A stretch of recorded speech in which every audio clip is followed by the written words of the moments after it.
Hello, everybody, and welcome to a Slice of Gaming podcast for November 14th, 2025. I am your host, the Uncharted Wolf, and I am joined today by a stacked panel as we talk about all the big news of the week, some interesting headlines, some interesting reveals, and we're going to have a little bit of a predictions battle coming up at the end of the show.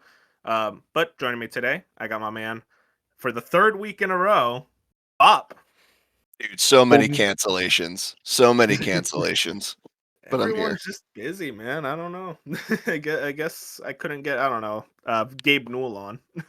Yeah, Real busy. that's a good one. That's a good one. Yeah. I'm also joined by my man Bench. hello, I have returned for I think the first time in 3 weeks, and then I'm leaving for 2 more weeks. So busy Busy season. bee. Busy bee over here. I don't know how you travel so much. I travel for like a week a year, and I'm like, that was the worst week of my life. Well, well, just Basically. weekends. It's like maybe like a small weekend trip here or there, and then that's when Even we then, move it's Even just then, like like I don't want to get away from a place I'm comfortable and be in a place I'm not comfortable in for any amount of time. Well, there are I guess choice that's traveling trips and not choice traveling trips. So yeah, of course. Bench, I'm with And you. hey, I respect it. You two travel way more than I ever have, probably in my life. And I'm also lastly joined by Moon. I also am not the biggest travel person, but I also tend to travel with family, so that means I get cramped into hotel rooms, which is never great. If I travel by That myself, maybe it'd be a little bit better, just you know what slightly. that yeah, you know what's weird? I actually dig the hotel room experience. I like being there. It's just that like It's the actual travel listen, part. yeah, and listen, this is gonna sound so dorky. I gotta be away from my PS5 and my game systems for that long. Like, I don't know if I Basically, want yep. to do yeah, that. that's A the thing. Switch, you got a handheld, a little AYN Thor action. You got things that could keep you That's busy. true. That's true. Well, that also like speaking of a game we'll talk about later that everyone's high on, Dispatch. Like with traveling, I'm just not going to get to that until December, which is Yeah, unfortunate. it's busy bee, man. I just can't do that. Anyways, we got a pretty big show to get into. Lots of big reveals, interesting stuff to yap about. If you guys want to find us, we're on YouTube, Spotify, Apple Podcasts, wherever your favorite podcasts are found. We're going to be on it. Twitter and Blue Sky at A Slice of Gaming, and also like the podcast, review us on Apple. Really helps. Let's just get right into it. Before we actually get into the news, I learned that a very important anniversary happened. I think it was this week, and that's the 5-year anniversary of the PlayStation 5. And God, Bob, you're gonna know better than me. Did Series X release before or after PS5? I Like think a it was week 2 days before. Okay, so 5-year anniversary for the Series X as well. We are now officially 5 years into this generation. Let me tell you, doesn't feel like it. Doesn't feel Feels like like it it. kind of just started. Nope. I'll ask you guys just kind of like as an icebreaker, is like how are we feeling about this generation so far? The games, the consoles, the hardware. It's a loaded topic. I know a lot of people are not very happy. I can at least say for myself, when it comes to the game side, I have played a lot of great games this generation, but I also don't necessarily feel like that was because of the PlayStation 5. I think the best part about these consoles truly is loading screens just being completely eliminated, and I've been noticing that more and more. But even then, I'll play a lot of games and there still is a loading screen. So it gets to the point where it's like, okay, really, what was this generational divide, this change that genuinely happened? Because at points it just doesn't really feel like it.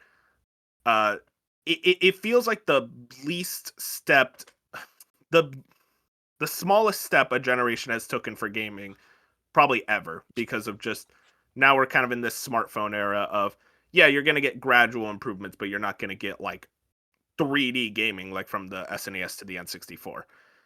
But yeah, I don't know, I'm still playing games, I'm still enjoying them, but I feel like this generation has been kind of a wash. I definitely say I'm enjoying it, but I'm also playing like the most games I've ever played in this generation. So there's kind of just a lot of time being put into the PlayStation 5 and Switch. But I do hope that they're truthful with the fact that they're like the PS5 is in the middle of its life cycle, because I don't think we need to move on Hmm. in 2 years. Yeah, I mean that's the hope right now. What about you, Bob? Yeah, I don't know if it's just my play habits or if the actual systems themselves have lent to this feeling. But I've enjoyed this generation. I'll agree. There's not like I feel like major pillars that we can point to as easily as we could in previous generations. But also, I think this is the generation that I've played that's like the most diverse. Like when I think of like my favorite experiences, it's tied to so many different things. Like one of my favorite games I played on Series X, one of my favorite games I played on Switch, one of my favorite games I played on PS5, and one of my favorite games I played on PC. So it's like obviously that is also me branching out into more ecosystems, but I guess I Mhm. don't like my define whereas like in previous generations I would define it more to like one specific console or publisher or whatever, and I feel like it's the most diverse it's been uh now than it has been in previous generations. I understand that. What about you, man? You have a differing take, or which side you on? Actually, it's very similar to Boss, but I think it's less about the consoles themselves and more just me growing as a person and expanding into more territories, not only console-wise or platform-wise, including Steam, but also just genre-wise. And I think we could just accredit that to the gaming system in general. Is like you can experience pretty much anything, especially on Steam. Mhm. Um, so it is just better in that regard that either just a wide variety, just basically anything for everyone. But at least regarding the PlayStation console itself, that we're because that's what we're talking about, it doesn't And the feel series. it. And I agree, it doesn't feel like that giant leap and thing, but that's just technology itself. Like you can say that at just about anything technology. Like the new phones Sure. aren't gonna feel as such a big leap from going from like this little flip phones to touch screens and all that. Like we're never gonna get that kind of thing again until we get like holographic phones or something. Um, Yeah, no, it's one of those things. Just as a whole, technology has not adapted and changed in the same way that it did in like 2007 with the Yeah. iPhone. So that's just an unfortunate thing of the times, but I still feel like there is those big games of each generation that's just going to be like a big show off. Like the immediate game that I think of is like Returnal, at least as a launch game or close to Oh the yeah, launch. Those are all just big that first year. showcases of here's what at least we can achieve in the top area. Uh, Yeah, I mean, Ratchet and Clank showed off like instant loading, and I mhm. think even Death Stranding 2 and Ghost of Yotei. I was shocked playing Ghost of Yotei, and like I started my game up, and like there wasn't like a main menu. It was just like, okay, you're back where you were, and it's like, wow, this Yeah, is oh the yeah, type the of instant instant loading that teleport in feels Yote next gen. is astounding. Yep. Uh, but Yeah, so it's just like a mixed bag of like it's really cool that all of these games look great. Like I was just playing some indie games and they all look phenomenal. Mhm. But and we're gonna be able to play these on these PlayStation 5s. But in terms of the actual PlayStation itself, it is just like we've reached a plateau for the most part. Yeah. And I do want to credit one thing that I'm very happy about with this generation is that there is more of a standardization for 60 FPS. It doesn't affect every game, but it seems like more and more it it feels like the majority of games now you are expected to have a 60 FPS mode, and if they don't have a 60 FPS mode, we start to ask questions and say why is this the case, like with Starfield Why? when that came out. Yeah, exactly. And it's like, why are you guys 30 FPS when it feels like everyone else is doing 60 FPS?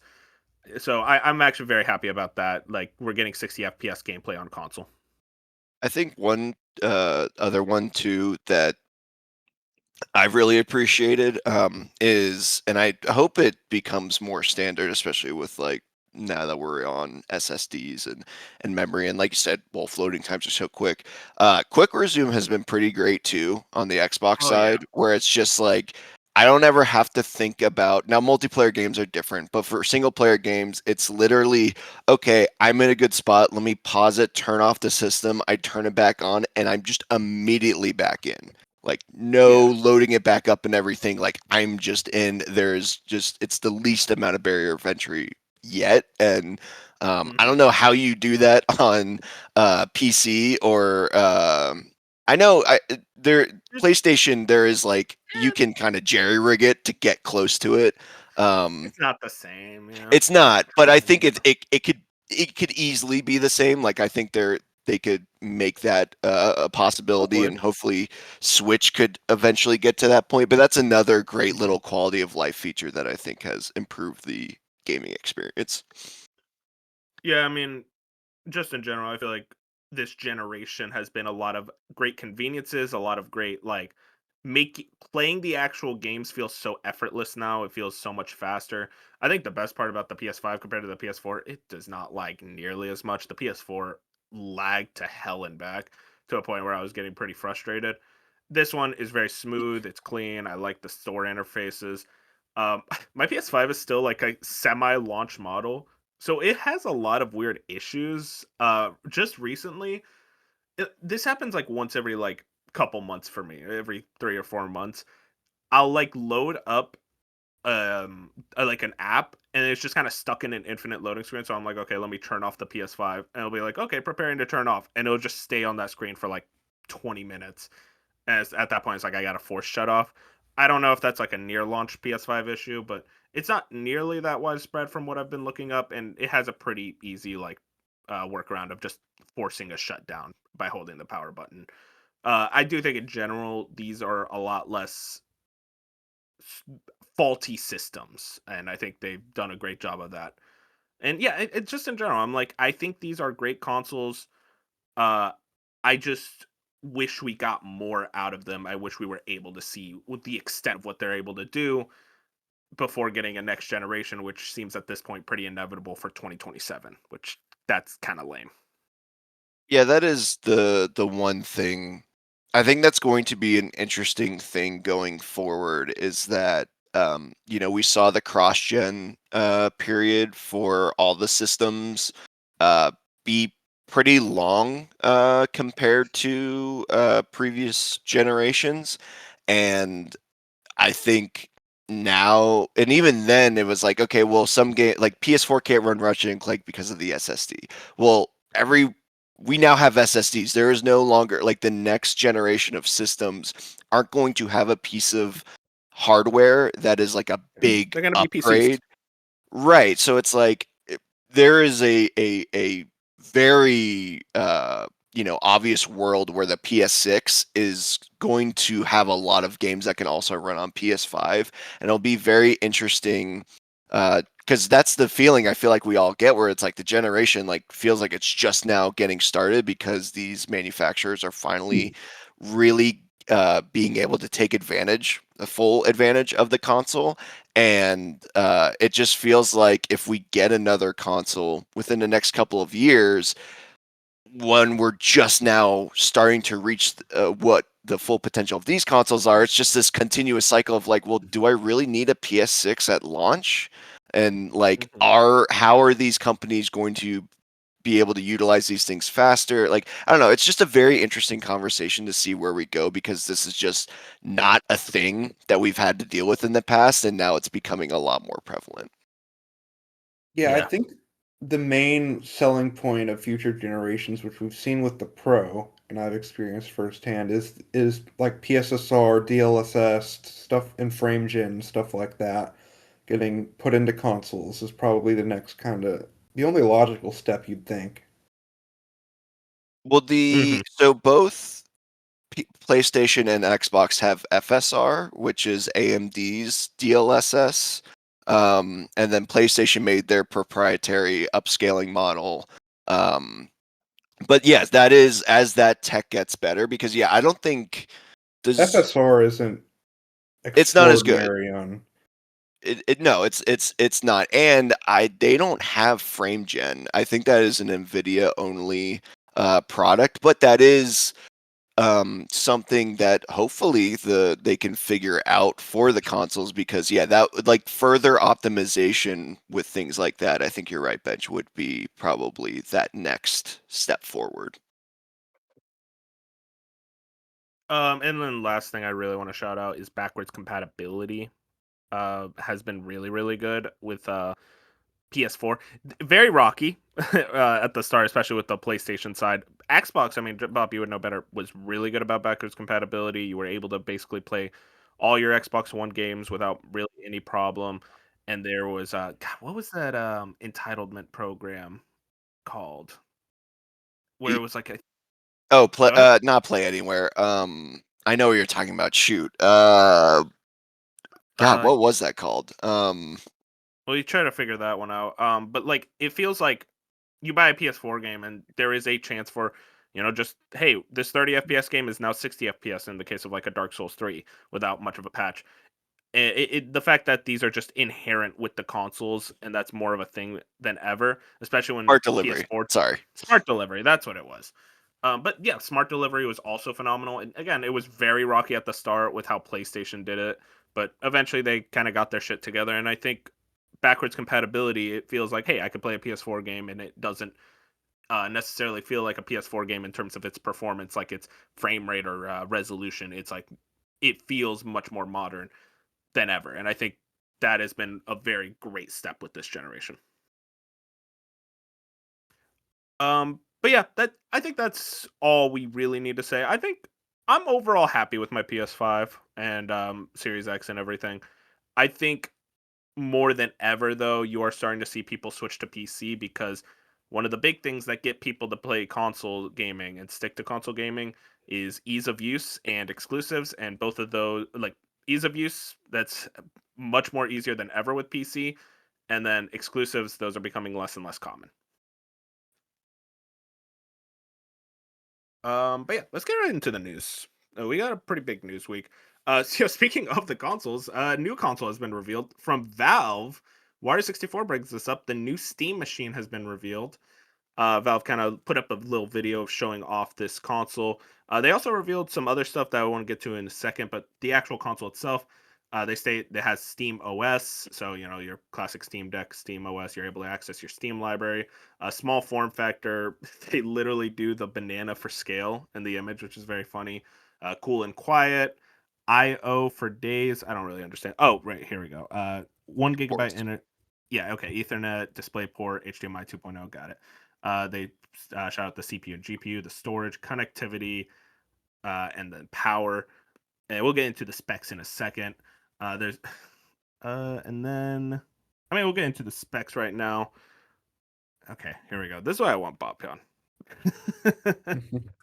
You know what, Bob? You read these. I don't know. Hey, This wait, is hold on you. on. I don't have it pulled up. Let me go look. Pull it up. I read these specs and I just see alien language. This is the one thing I wish I knew more about. Yeah, I got you. You're good. Um, yeah, this was revealed on like Tuesday or so, or Wednesday. It was just a random day of the week. They threw on this video. There were rumors about Valve making a big announcement, and it seems like this was it. It's currently set for release early 2026, as what they said. And there was also other stuff, their new VR headset, which we'll talk about in a second as well. Do you have the Uh, specs up? Well, about Valve's announcement, Special Nick, who is somewhat of an insider, said that this wasn't what he was talking Hey, I mean, about it's Valve. Shep Nick. Shep Nick. He's like 25, 75 when it comes to getting There's stuff right. Half-Life 3 right now is kind of popping. Oh, we'll talk about Half-Life 3 in a second. But Bob, you able to read? Yeah, I don't know why my internet's okay. I think I got it. I don't know why it's being weird. Are you just telling me to go down like just the spec list? CPU, GPU, RAM. Honestly, just tell me how that sounds compared to a PS5. Yeah, okay, because yeah, I mean, there's really no point in going down. Because the other thing too, it's like the consoles where like I can say semi-custom AMD Zen 4, 6 core Yeah, it's 12. not going to mean anything. Like I guess, you're not gonna know yeah, what that means. best way. So Yes, definitely. How Mhm. how does it compare to the current consoles? What is it specs wise to an average PC build or something like that? How does this look? and even I'm gonna be honest here. When it comes to like special stuff, I defer to the experts like Digital Foundry, and I listened to their podcast discussing it, and basically they said it'll Hmm. be somewhere between the Series S and the PlayStation 5. Where the CPU is stronger than the consoles, but the GPU is a little bit weaker. Um, but realistically, I think you're just going to be in that general ballpark. And honestly, from my perspective, and I think from most people who understand what the specs are perspective, it's a good system for 2025 except for one thing, and it's really only one thing, is that there is only 8 GB of VRAM for the system, and Mhm. that is an issue when it comes to like graphics processing. So specifically with UE5, if you've ever watched like a PC video of like again a Digital Foundry talking about it, um, Yeah. GPUs with more than like usually 12 gigabytes of VRAM would be where it's like, okay, the game runs good and it's optimized and it's there might be like the same UE5 stutters, but like for the most part, it's Mhm. good. It's those 8 GB GPU cards that struggle a lot more because there just isn't enough room to like fully process everything that's going on, and so that's when you get the performance hitches and the stuttering. Now it's not unplayable, but it's certainly a lot more noticeable. And so it's very Yeah. interesting that Valve only went with the 8 GB. That being said, I think the other interesting thing that someone pointed out is that Steam does a hardware survey every single year, and these specs are like the majority now, not CPU, GPU, but like RAM, storage, pretty much everything else, like your display ports, your HDMIs, like those are the average for Steam users. And it's conducted, it's like self-reporting, it like Steam can recognize your hardware and then it sends it off to the survey. So it's very on average with most PC users. So I would hope, and obviously games before 2025, I don't think this is an issue. Um, but it will be interesting to monitor this with like new and upcoming games. But again, now it kind of like in the Steam Deck world where um, devs are going to prioritize specifically for Steam Deck specs compared to random GPU and CPU setups, because who knows what you have in your PC, because it's a dedicated piece of machinery that has that same tech in it and millions of people. Now granted, it can only be a couple million, but that's still a lot of people.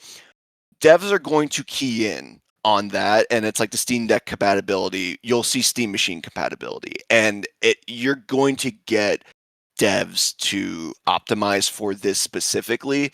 But that is the one, like most of this stuff I'm pretty okay with, and I think is good, especially if the price is right, which we'll get to. But that VRAM is like the one thing where it's like, if we're already Yeah. having issues with the UE5, that will be an issue going forward. Yeah, everything you said, I'm right there with you. I think this is a very competent piece of tech. I think it's what it needs to be. It really does come down to that VRAM, as you said. I think to me, the way I look at this and the kind of my thoughts on this thing, like overall, I view this as kind of an entry point system for Valve. It's an entry point to get console consumers into PC gaming. This is kind of their entryway in to build a Steam library to maybe eventually, upgrade to an actual like big PC rig and really get into the Valve ecosystem that way. I think this is awesome. I'm extremely excited for this. Obviously, it depends on price, but to me, like what I care about, I don't give a shit about specs or performance. That's just not how I play games. I play games for fun. And to me, I'm like, hey, if this thing can at least run what I need it to do, I can finally play more PC games with friends. I can play PC exclusives. A lot of indie games do not go on console immediately, so this is my way into that. And I like playing games on the TV. I like playing games with just one press of the button. This is my way into the Valve ecosystem, and this is very much something I'm anticipating heavily. Obviously, depending on the price, I don't know if I'll get it immediately, but I'm jazzed. I think this is awesome, and I'm happy to see Valve really competing from a hardware perspective because I think out of all the big companies, honestly, like PlayStation, Nintendo, Microsoft, and Valve, they are by far the most consumer friendly in my eyes. So really, really excited. I'm a big Valve fan, and I think this is going to be a very interesting thing to pay attention to. Yeah, I mean, I'm right there with you, Wolf. It's interesting because I went down this journey myself a couple years ago, where obviously I built a PC. I started getting more into PC gaming. My issue was especially when I work from home, I don't want to close the work laptop, sit in the same exact chair, turn on the PC on the same exact monitor and play on like a 27-inch screen. Like, I want to play on the TV. And Yeah. for me, I just ran a super long HDMI cable to my TV through my baseboards.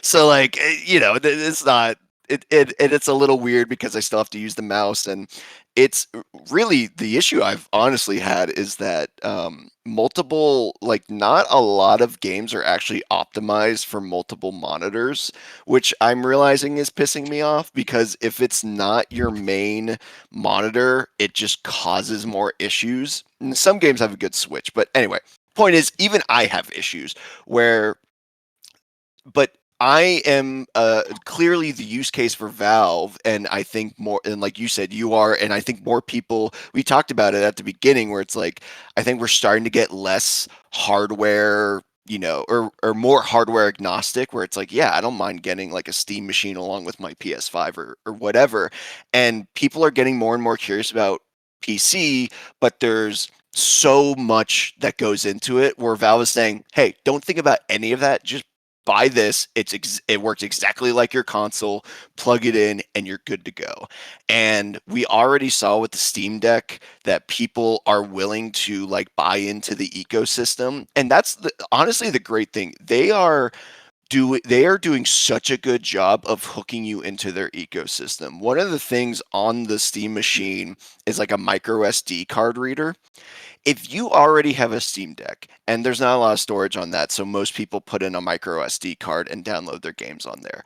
You can literally pop that micro SD card out of your Steam Deck, put it into your Steam machine, all your games are downloaded, you are good to go. Like, they clearly put a lot of thought into, let's keep you, like, people have already experimented with the Steam Deck. Let's grow on that. Let's build on that. You'll see that with we'll probably mention the Steam Frame here in a bit, but like, they are clearly dedicating an ecosystem that is working and is very intuitive, and it's honestly impressive because clearly no one else is making a console. I mean, Soldier Boy claims he is, but he's just ripping off hardware. Like, these guys are Hey, making let's cool it. listen, I had to get my shots in. Like, Valve is clearly dedicated to making not only hardware but a actual ecosystem, and I think it's working. And I think I've already had multiple people like your we always talk about it, it's like my normie friends, my console only friends who are just not that involved. I've had multiple people send me like an Instagram story or a Twitter link being like, "Hey, is this something that like I should be interested in?" And I've said the same thing you said. Depending on the price, yes, because I think this is a perfect like introduction.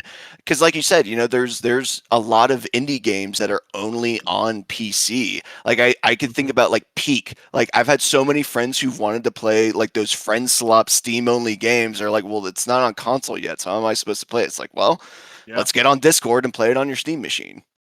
exactly. I mean, that's something that I've been encountering a lot, where it's just I I have a laptop, and I'm like, I can run Peak and stuff like that, but it's like I don't want to play on it. I don't want to play games on this. I want to play it on my big TV, on my console.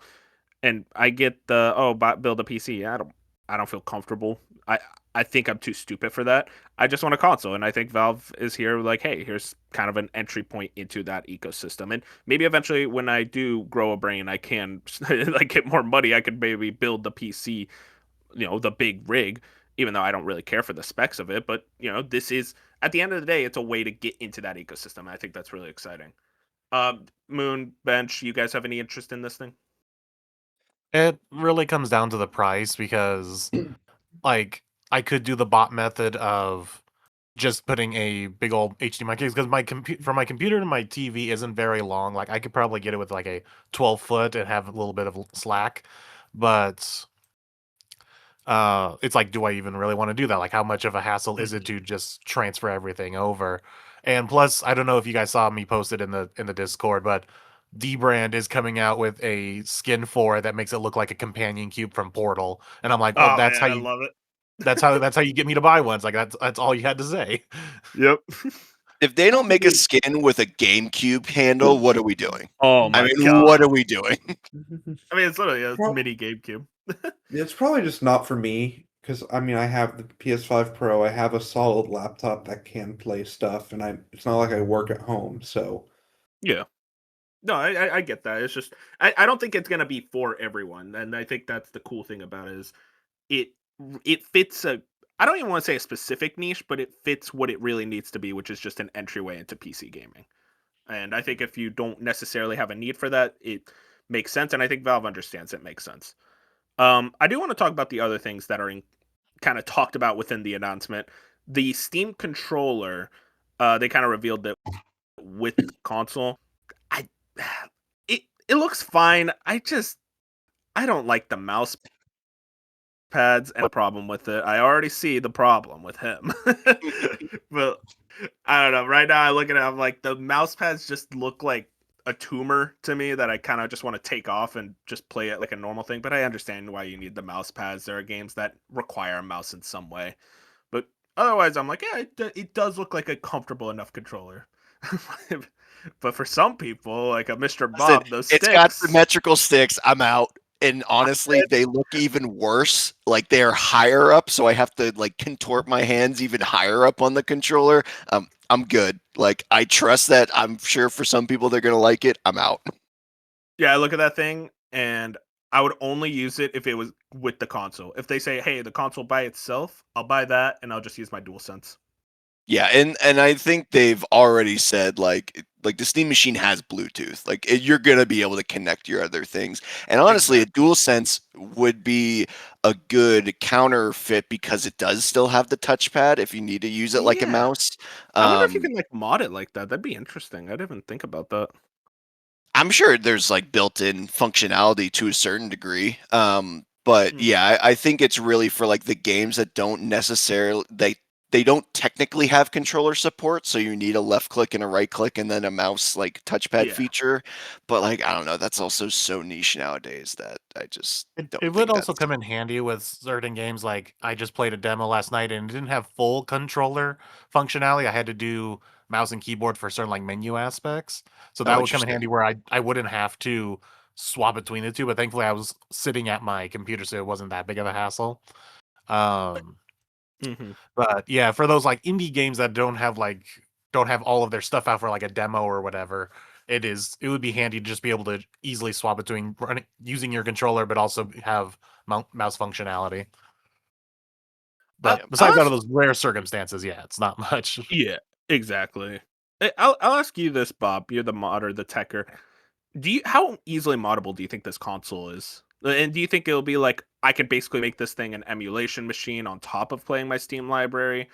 Like, do you think it would be like a simple type deal, or is it like, oh, you're gonna have to know what you're doing? It's going to be a bit of both.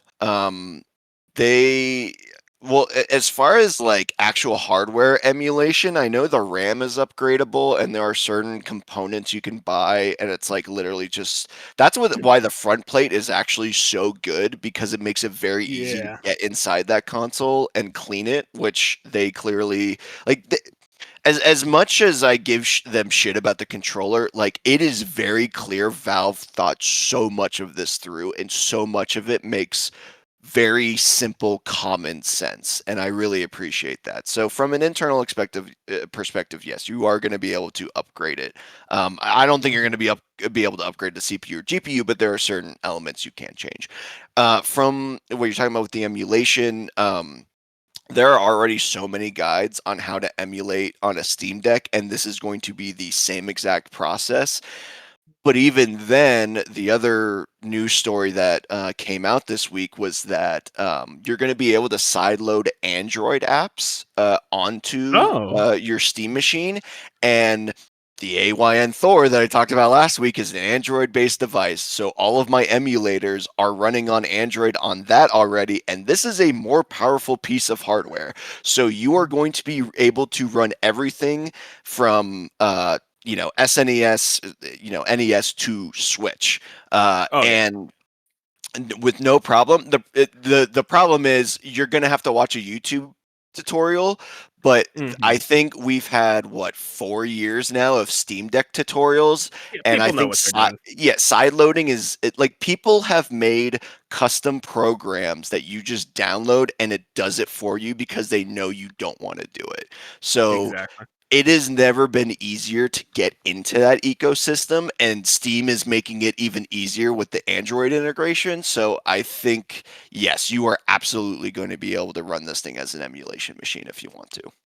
Yeah, the more we talk about it, the more excited for this thing I'm really getting. Like I'm so jazzed to grab one now. Especially I love now, Bob. You said the Thor thing. That you can Yes, dual screen. Now, yes. can I run Subway Surfers, a YouTube video, and Vampire Survivors all at the same time on this Steam machine? You think it's possible? Uh, I I don't. You may have to run it through their Proton, like their Linux layer, and just have like everything on one screen. Trying to max I'm gonna out ADHD. I'm gonna say no. For now, no. Yeah, Hey, for maybe now. eventually. Someone's gonna figure it out. God, could you imagine that? That'd be the most ADHD simulator of all time. uh, Last thing that they actually announced, interestingly enough, was the Steam Frame, which is their VR headset. I'm not a VR guy. I can't really say much about it. I'm more surprised that Valve is still like really pushing VR. I guess they get enough of a return on investment with their devices that they think it's a worthwhile investment. And of course, Half-Life Alex was such a great seller for the VR. Bob, I'm gonna throw it to you again. You are the VR guy. How do you think about this Steam Frame? Again, it really is depending on price when it comes to this thing. Yeah, I'm with you, Wolf. I was surprised. I knew the rumors of the Steam Machine. I was like, okay, that makes sense. But Valve came out with the Index. I want to say like 7 years ago. Um, and it was a very expensive piece of tech. It was a very complicated piece of tech. Yes, it worked, and yes, it was the industry standard for a while. But just like PCs in general, people don't want to do all that setup and have, this braided cable they have to plug into. And that's why, Meta became so popular and kind of took over the spaces because you just put on the headset and it works. And Valve never really seemed to want to update that, and then out of nowhere they come up with what I think is a great update. So yeah, the headset is it's weird because, and Bench and I were talking about this when they announced it. They are prioritizing being able to stream your games to your headset to the point where we both thought this was like a streaming only device, kind of like a Google Cardboard where there was no onboard processing. And then on like the last Mhm. page of their marketing, they're like, "Oh yeah, and you can play games natively." And it's like, why didn't you guys lead with that? Like it's a powerful enough processor that like it can easily do the like your typical low poly VR games. Mhm. And then they have a specific dongle that would essentially plug into your Steam machine or your PC or whatever and can stream to you the more higher fidelity games. But I mean, listen, they were the leader in the VR space when the Index came out. They still have plenty of that tech they can put in here, and now it's more accessible. Obviously, the data privacy concerns, like if you the weird thing with Meta is that like all your accounts are connected. Granted, I don't have it connected to like I made a burner account. I'm like, I'm not connecting you to my Facebook and my Instagram because people have gotten banned on Instagram for random reasons, and then they lose access to their Meta account because it's all connected, and then they lose their entire library and there's no customer support. Like it's crazy on top of the other data privacy concerns you're already having with Meta, where it's like with Valve, I mean, I'm not going to say they're perfect, but like you said, they No, are almost. at least attempting to be more consumer friendly. And I think a lot more people would be comfortable purchasing the frame over the MetaQuest. But again, the MetaQuest is $500. I think this should be around $500. And I think for people interested in VR, it'll be a good introduction point. The only thing there is that Meta has gotten a lot of exclusives over the years. And I think a lot of the notable games, obviously Half-Life Alex was Steam exclusive. But you can just stream to Steam VR on your MetaQuest, so that's not necessarily an issue. But you can't get meta games on Steam, so that's going to be the one thing, is like how the exclusivity is going to work going forward, and if Meta's still developing exclusive games. So that'll be an interesting thing to watch. But I think if you're interested in VR, this is definitely a good jumping in point. And again, it keeps you in the ecosystem, which they're very clear they want that to happen. Want to bring up two last points. One, before we get into the price, I want to talk about games. As Bench mentioned earlier, there was this idea of Half-Life 3. I'll ask the question. Listen, the fact that we're talking about Half-Life 3 in the big 2025 really says a lot about just how crazy it is. Does this thing launch with Half-Life 3? Is that kind of the big thing? Obviously, you'll be able to play Half-Life 3 on your PC and like play on Steam there, but do they kind of say like, hey, you can play Half-Life 3 on this thing, we want people to jump in? I'm Yes. I'm gonna say no. I'm going to say yes. You'll I owe me a just pizza if I'm right. It's weird. Fine. It's weird if like I remember when we heard Half-Life 3 rumors at the Game Awards last year, and I was like, okay, cool. And then afterwards when it didn't get announced, I'm like, It's wait, real. why did we hype ourselves up over that? Like that just seemed like such a out of left field rumor. And I know there's been rumblings ever since Alex, and there's been certain things that could maybe point to it. It's just at this point, I'd rather see it to believe it. So I'd rather just Yeah. stay skeptical. But I respect you guys for being hopeful. I don't I feel think like it's it's real. I feel like it is. It There- exists. That's at There's least what I'll say. too much smoke, and Valve is the type of developer to just announce it 2 to 3 months before release. that's Yep. also That's like they're It's that Half-Life 3. type It of doesn't need marketing. developer, and it's just it being there's been so much smoke in this last year and a half that I think it's real, and I think with hardware, I think you're gonna want to have the device that like this is gonna work on Steam machine flawlessly. It's gonna the work. problem. So I think you're gonna want that. The problem there, Bench, is that there's technically been smoke about Half-Life 3 for the last 20 years. Like, Yeah, unfortunately, it's always been the biggest Sure, like rumor. it kept starting and ending development. Like that's the Mhm. thing about Half-Life 3. Since like 2007, it was like we're making it. Oh, we're not. Oh, we're making it. Oh, no.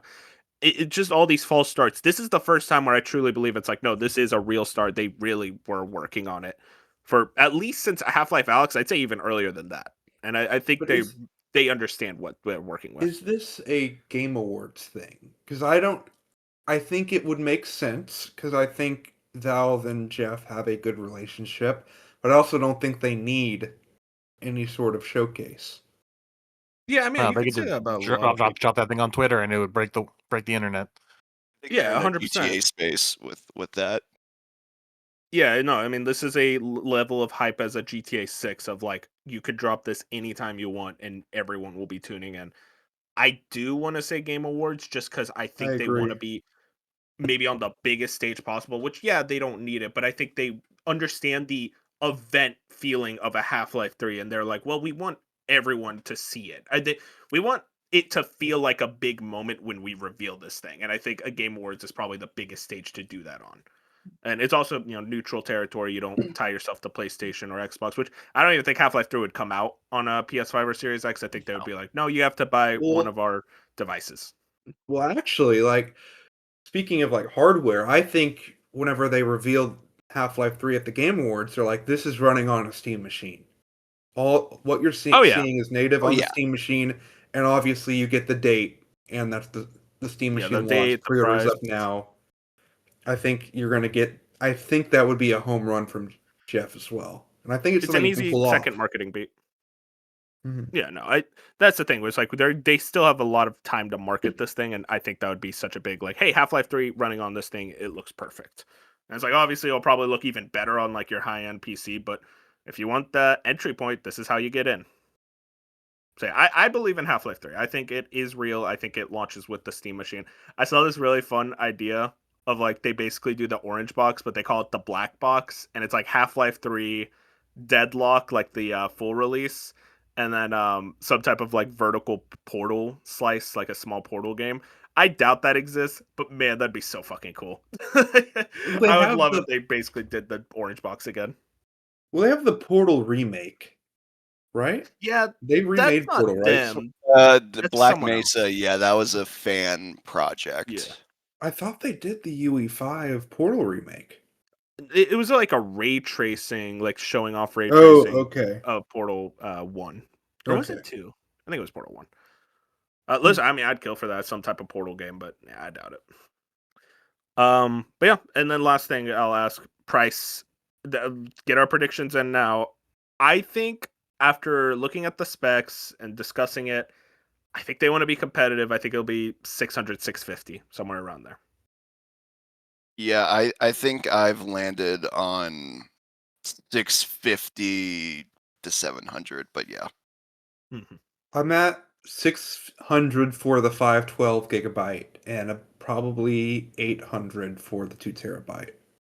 Yeah, that's what I was predicting. Also, the 512 gigabyte. That's good to note, Bench. There's two Yeah, different models. I just think they're going to want to take a big loss on this because I think even more than the Steam Deck, to sell someone like me who sits at and doesn't like portable game a lot on the Steam Deck, you're also having to sell like an $80 to $100 dock to make sense. But this is just that, and I think they're going to want to get people in on this at a loss. And I think Valve, if any hardware company right now, can take that loss because it's just going to print money through Steam. Yeah, I Yeah, mean, that and also I think they want to get this thing into Best Buys and WalMarts and get the parents and people who don't look Hmm. on like Valve's specific website where you buy the Steam Deck, because you can't buy a Steam Deck at Best Buy, but you'll Yeah. probably be able to buy the Steam machine at Best Buy. And I what don't about I don't know though, Wolf. Like I really don't know if they, because the problem with that is that's more money that they have to, like, that's more cost that they have to like endure, and it's that's true. like, like the storefronts get a cut. I think if they eventually had Steam Decks in a Best Buy or a GameStop, I would be with you, but they've had 4 years to do that and they seem completely fine just doing it, I direct to consumer. I think my Some thing is, Bob, is Wasn't the Steam Steam Deck Deck was available almost on more Best of an Buy? I thought it was. The no, no, Ally the is. yeah, the ROG is, but not the Steam Deck. Huh. another kind of left field Go ahead, Bench. prediction I have is that the Half-Life 3 will be a pack-in game with the No, Steam no machine. chance. No. I You're buying think that, buddy. I no, I think whenever you buy the Steam machine, it will be added to your library, or you will get it at a 50% discount. I think because if you think about it, the Steam machine isn't going to sell that much compared to the total sales of Half-Life 3. Like Half-Life 3 could probably sell 20 plus million copies. In the first year, there may be only 1 million Steam machines sold. So I think if you're trying to get people in the ecosystem and make a stamp, I think that could be a good way to do it. The I problem think there is that you're already taking a loss on the hardware so that they do buy your games. So if people are buying that to play Half-Life 3, they're gonna want you to buy it. Because it was the same, they Yeah. didn't pack in Alex with the Valve Index. And also, Yeah. like, most people who buy a Steam machine are gonna buy Half-Life 3. At Mhm. least like someone like me would. I get that point, Bench. I could maybe see a discount. They like say, hey, you have a voucher for like 25% off like Half-Life 3, or maybe they do. Didn't some Series X's or Series S's, Bob, they came with like Game Pass or like a deal for Game Pass? I could see them basically say, hey, here's like a $50 Steam gift card you can spend, or a $25 or something like that. You know what? But I Scratch just that. doubt. Half-Life Alex did come with the Valve Index, so Bench may have a point here. Oh, it did Hmm. that, but like It was the in $1,000, but yeah, yeah. the index is even more niche than the Steam machine would be. So like I think they were I still willing to think it take could that. make sense. It could. I don't want to rule it out. I just think if you're pricing this to sell it at a loss to get people, because you're going to make that back on games, I don't know if how willing it. It also might be a thing of like, I don't know. This sounds shitty, but it's like the first year they don't, and then after that they're like, okay, now we'll give it to you because we've, the early adopters have Or it already could just be They for spent all their early money. adopters. vice Yeah, versa, true. like early adopters. How much do you think Half-Life 3 would cost? 70. That's a $70 game. Yeah. Yeah. I don't think they go crazy, but I also don't think they duck it either compared to where we're at in the industry. Mm-hmm. I do think Oh, just to kind of put a bow on the pricing point yeah. too. They did say that the only indication they've given on price is that it's going to be priced similarly to or it's going to be priced similar to similar spec PCs, and that's why people are getting like this $1,000 notion. I don't think it's going to be 1,000 for the reasons Bench said. I think Yeah. there's no way you sell this as a console-like experience and don't price it similar to a console. My only hangup is that within their own ecosystem, you have the Steam Deck LCD at what, 350, I think. It's either Yeah, 350, and then the OLED is 550. right. And that's where, like, I understand it's an OLED panel and that's very expensive. And it comes with, controller components that can make it expensive. I get all that. But you've already marketed it as it's 6 times more powerful than a Steam Deck. It just feels weird because some people are shooting lower and saying 500 or 450. And I just don't think you can sell a Steam Deck for 550. I understand it's OLED. I just don't think you can sell that for 550 and say, "Hey, this is $500," because I think it just makes it a little bit confusing. Whereas, like, okay, now let's just say 600, it's like, okay, you have the LCD Steam Deck at 350, you have the Steam Frame at 500, because I think they do have to price that competitively with Meta, because that is a direct competitor. You have the the OLED Steam Deck at 550, and you have the Steam Machine at 600. That just makes sense. It is a perfect staircase integration. That being said, I could see it. Maybe they go crazy and like, you know what, 450, screw it. It's going to be the price of a Series S. I don't see that happening, but and that's the weird part. I could see as many arguments for that as I could 650, 700. But the only argument I can't see is anything more expensive than a PS5 Pro. I just think you shoot yourself in the foot if you Yeah. make it a lease, because people are just going to be like, well, I'm going to stick with my console. What's the point? Yeah. Like if it's on the same level, and even like you said, like the CPU GPU thing is where it's kind of like in the middle between a Series S and a PS5. You're like, well, and then like what's the point? It's just like basically another console. So you got to find like either you have to be either right there with the other consoles, because then you can say, well, at least this has all my Steam games and I can play all those Steam only games on it. But yeah, if you get anything higher than that, then you just price yourself out as you're just paying for the convenience of it being connected to your TV and nothing else. Yeah. Moon, I don't think we got you on the record. What do you think the price is?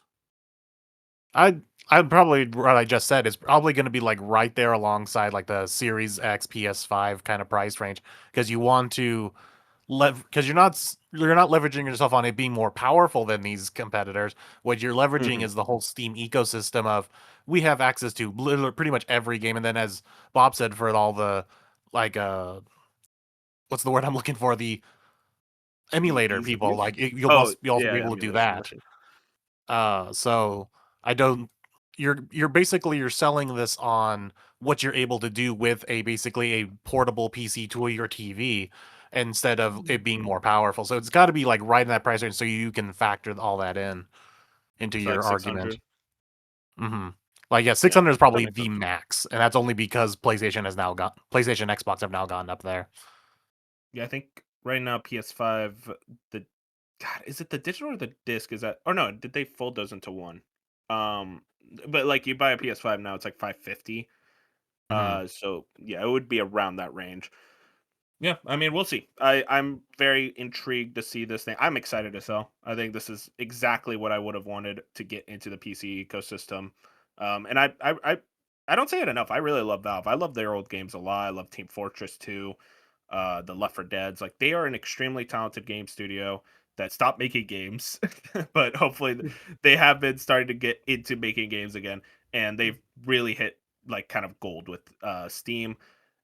Dude, I mean, something we didn't even bring up. It's like you don't even need like PS Plus or whatever the Xbox equivalent for playing online games. You don't need that to play online games on Steam machine. So arguably, you'd be getting a pretty strong experience without maybe paying even less in the long run to play with like friends and whatnot. So yeah, I think this is gonna bang. I'm excited for it. We talked a lot about it. Let's get into our second news story. Probably the longest we've ever spent on a first news story, if I'm being honest. Um, Sony is making mobile games. Please clap. Uh, Verge has the first one here. Sony is making a Horizon MMO. Here's the video and details. Jay Peters wrote this up. The rumored MMO set in Sony's post-apocalyptic Horizon universe is real. We spilled details about the game before it was revealed, and that video has been officially posted, and more has been shared about the title too. The new game is called Horizon Steel Frontiers, and Sony and the Korean video game company NCSoft are working on the cross-platform title together for PC, iOS, and Android. No PlayStation, which I find interesting. It will be free to play according to the game's website. Based on the more than 10-minute announcement video, it features a mix of cinematic and pre-alpha gameplay footage as well as developer interviews. The game will focus strongly on fighting the Horizon series giant mechanical beasts and being able to do so with other people. I look at this and I'm like, that is Horizon Monster Hunter, which that was the prediction that I think me and Fusion were throwing around a lot. But it is interesting, the fact that it is effectively just Monster Hunter, and even more interesting, no PlayStation release at all. This is very much PC and mobile. Mm. Listen, I don't need to tell you, I'm not going to play this. I don't really have I have effectively negative interest in this, but I do find it interesting that PlayStation is really going back into the mobile space, especially with the next announcement we'll get into in a second.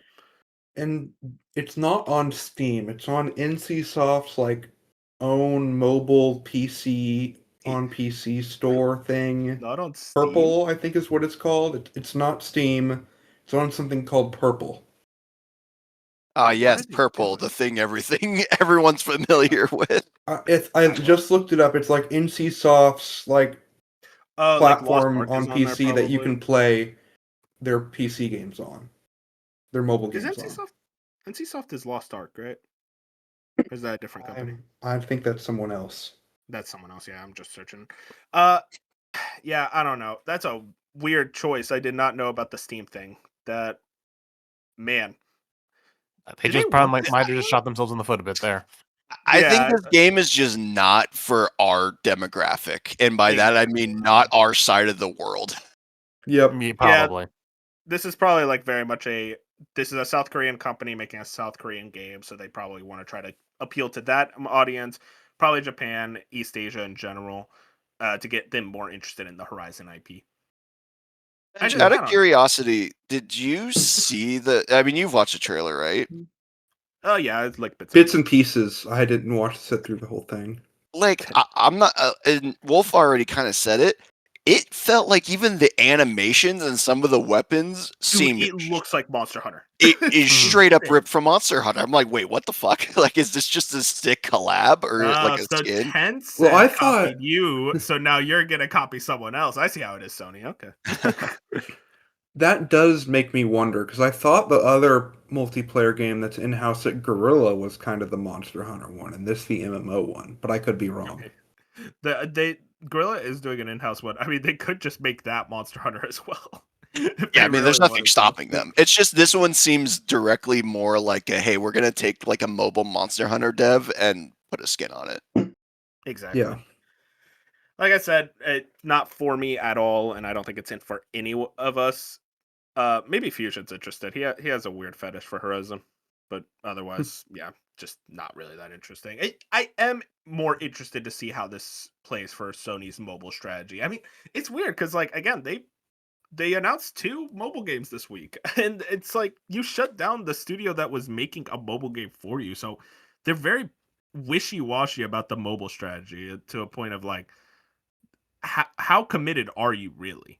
Now, granted, this one seems like it was in development for a while. This is at NCSoft. It's an external company, so they're less involved than they would be normally. But hey, I don't know. I'm curious how this does. And speaking of the second mobile game, this one is not good for me. New Ratchet and Clank game announced for mobile. Ratchet and Clank Ranger Rumble reveal trailer, a fast-paced multiplayer platform arena shooter from Oh Bibby. Let me tell you guys, I wanted a new Ratchet and Clank game, but not like this. I would have rather you just kept the franchise on ice for 10 years, honestly. I don't like it. I don't like looking at it. I'm going to play it. I'm going to play it because it is a Ratchet and Clank game, but hey, listen, Ratchet and Clank going mobile, that Nokia phone game from like 2008, you got a new competitor for the worst Ratchet and Clank game, so there's that at least. Yeah, I don't know. I don't care. Yeah. I'm mad. I'm not even mad. I'm just kind of sad. I'm just like, oh, okay, this is how we're doing Ratchet and Clank. But if you're keeping the IP semi-relevant, I guess, yeah, sure, do it. Mhm. But yeah, again, it's just weird. The Sony mobile strategy. There's just so like 1 foot in, 1 foot out. I mean, listen, we're gonna talk about like just in a second, their PS5 console sales and how they're kind of killing it there. I think they just want to try to explain PlayStation IP and their growth into other sectors, and mobile is one of the big ones. I mean, you're gonna have a Horizon show or movie come out. You're instead of having to go Mhm. buy a PS5, you're gonna be able to play it on your phone. Yeah, great point. I mean, that movie is in development right now, so we'll see how that works out for them. But as I just said, we're going to talk about PS5 shipments, which Gamatsu has right here. PS5 shipments top 84.2 million, and Ghost of Yote sales top 3.3 million. Saruman Gamatsu put this up. PlayStation 5 has shipped 84.2 million units worldwide. Sony announced in its financial results for the 3 months end. A total of 3.9 PlayStation 5 units were shipped during the 3 months end September 30th, 2025, which is up 0.1 million from the same period the previous fiscal years. There are 119 million monthly active users on PlayStation Network, which includes like PS4 and PS3. PlayStation 5 and PlayStation 4 software combined sold 80.3 million units during the 3 months ending, which is up 2.6 million units from the previous same period the previous fiscal year. And then also, Ghost of Yote has sold 3.3 million units as of November 2nd, 2025, 32 days after release. Sony's killing it. They seem to be doing very, very well. I found the specific headline. There's going to be more headlines from the thing that I'll get into in a second. But Ghost of Yote hitting 3.3 million in about a month, that is very, very good for that game. A lot of people like to say it was a failure or it didn't do well, but it seems like no, it very much did well. Better than even Tsushima. You can argue it's like, oh, well, Ghost of Tsushima sold 5 million in, I think it was 5 months.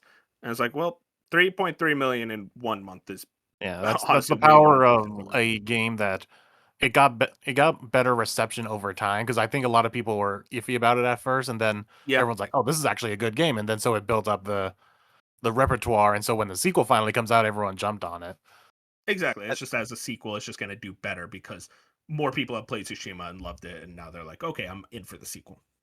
It's also more impressive considering there are less PS5s when it Mhm. Yeah, launched than there were PS4s when Tsushima launched. So I think that's also an important factor here. no, great point. Um, yeah, so that game's doing great, and it seems like PS5 is doing very good too, close to beating the PS3, which I think that's at 88 million. So yeah, that. But from our discussion earlier, even as like we're disillusioned by certain aspects of the PS5, it seems like it doesn't matter because that thing is selling very, very well. I wanted to bring up this headline. Shinobi put this up. Destiny 2 hasn't reached Sony's expectations following Bungie's accusation acquisition, says CFO Lin Tao. Quote, regarding Destiny 2, partially due to the changes in the competitive environment, the level of sales and user engagement have not reached the expectations we had at the time of the acquisition of Bungie. While we will continue to make improvements, we downwardly revised the business projection for the time being and recorded an impairment loss against a portion of the assets at Bungie. This is not surprising at all. This is kind of just coming off of a lot of bad headlines for Bungie, a lot of bad headlines for Destiny 2, especially after Final Shape. It seems like that game is not really regaining the same level of excitement from its community.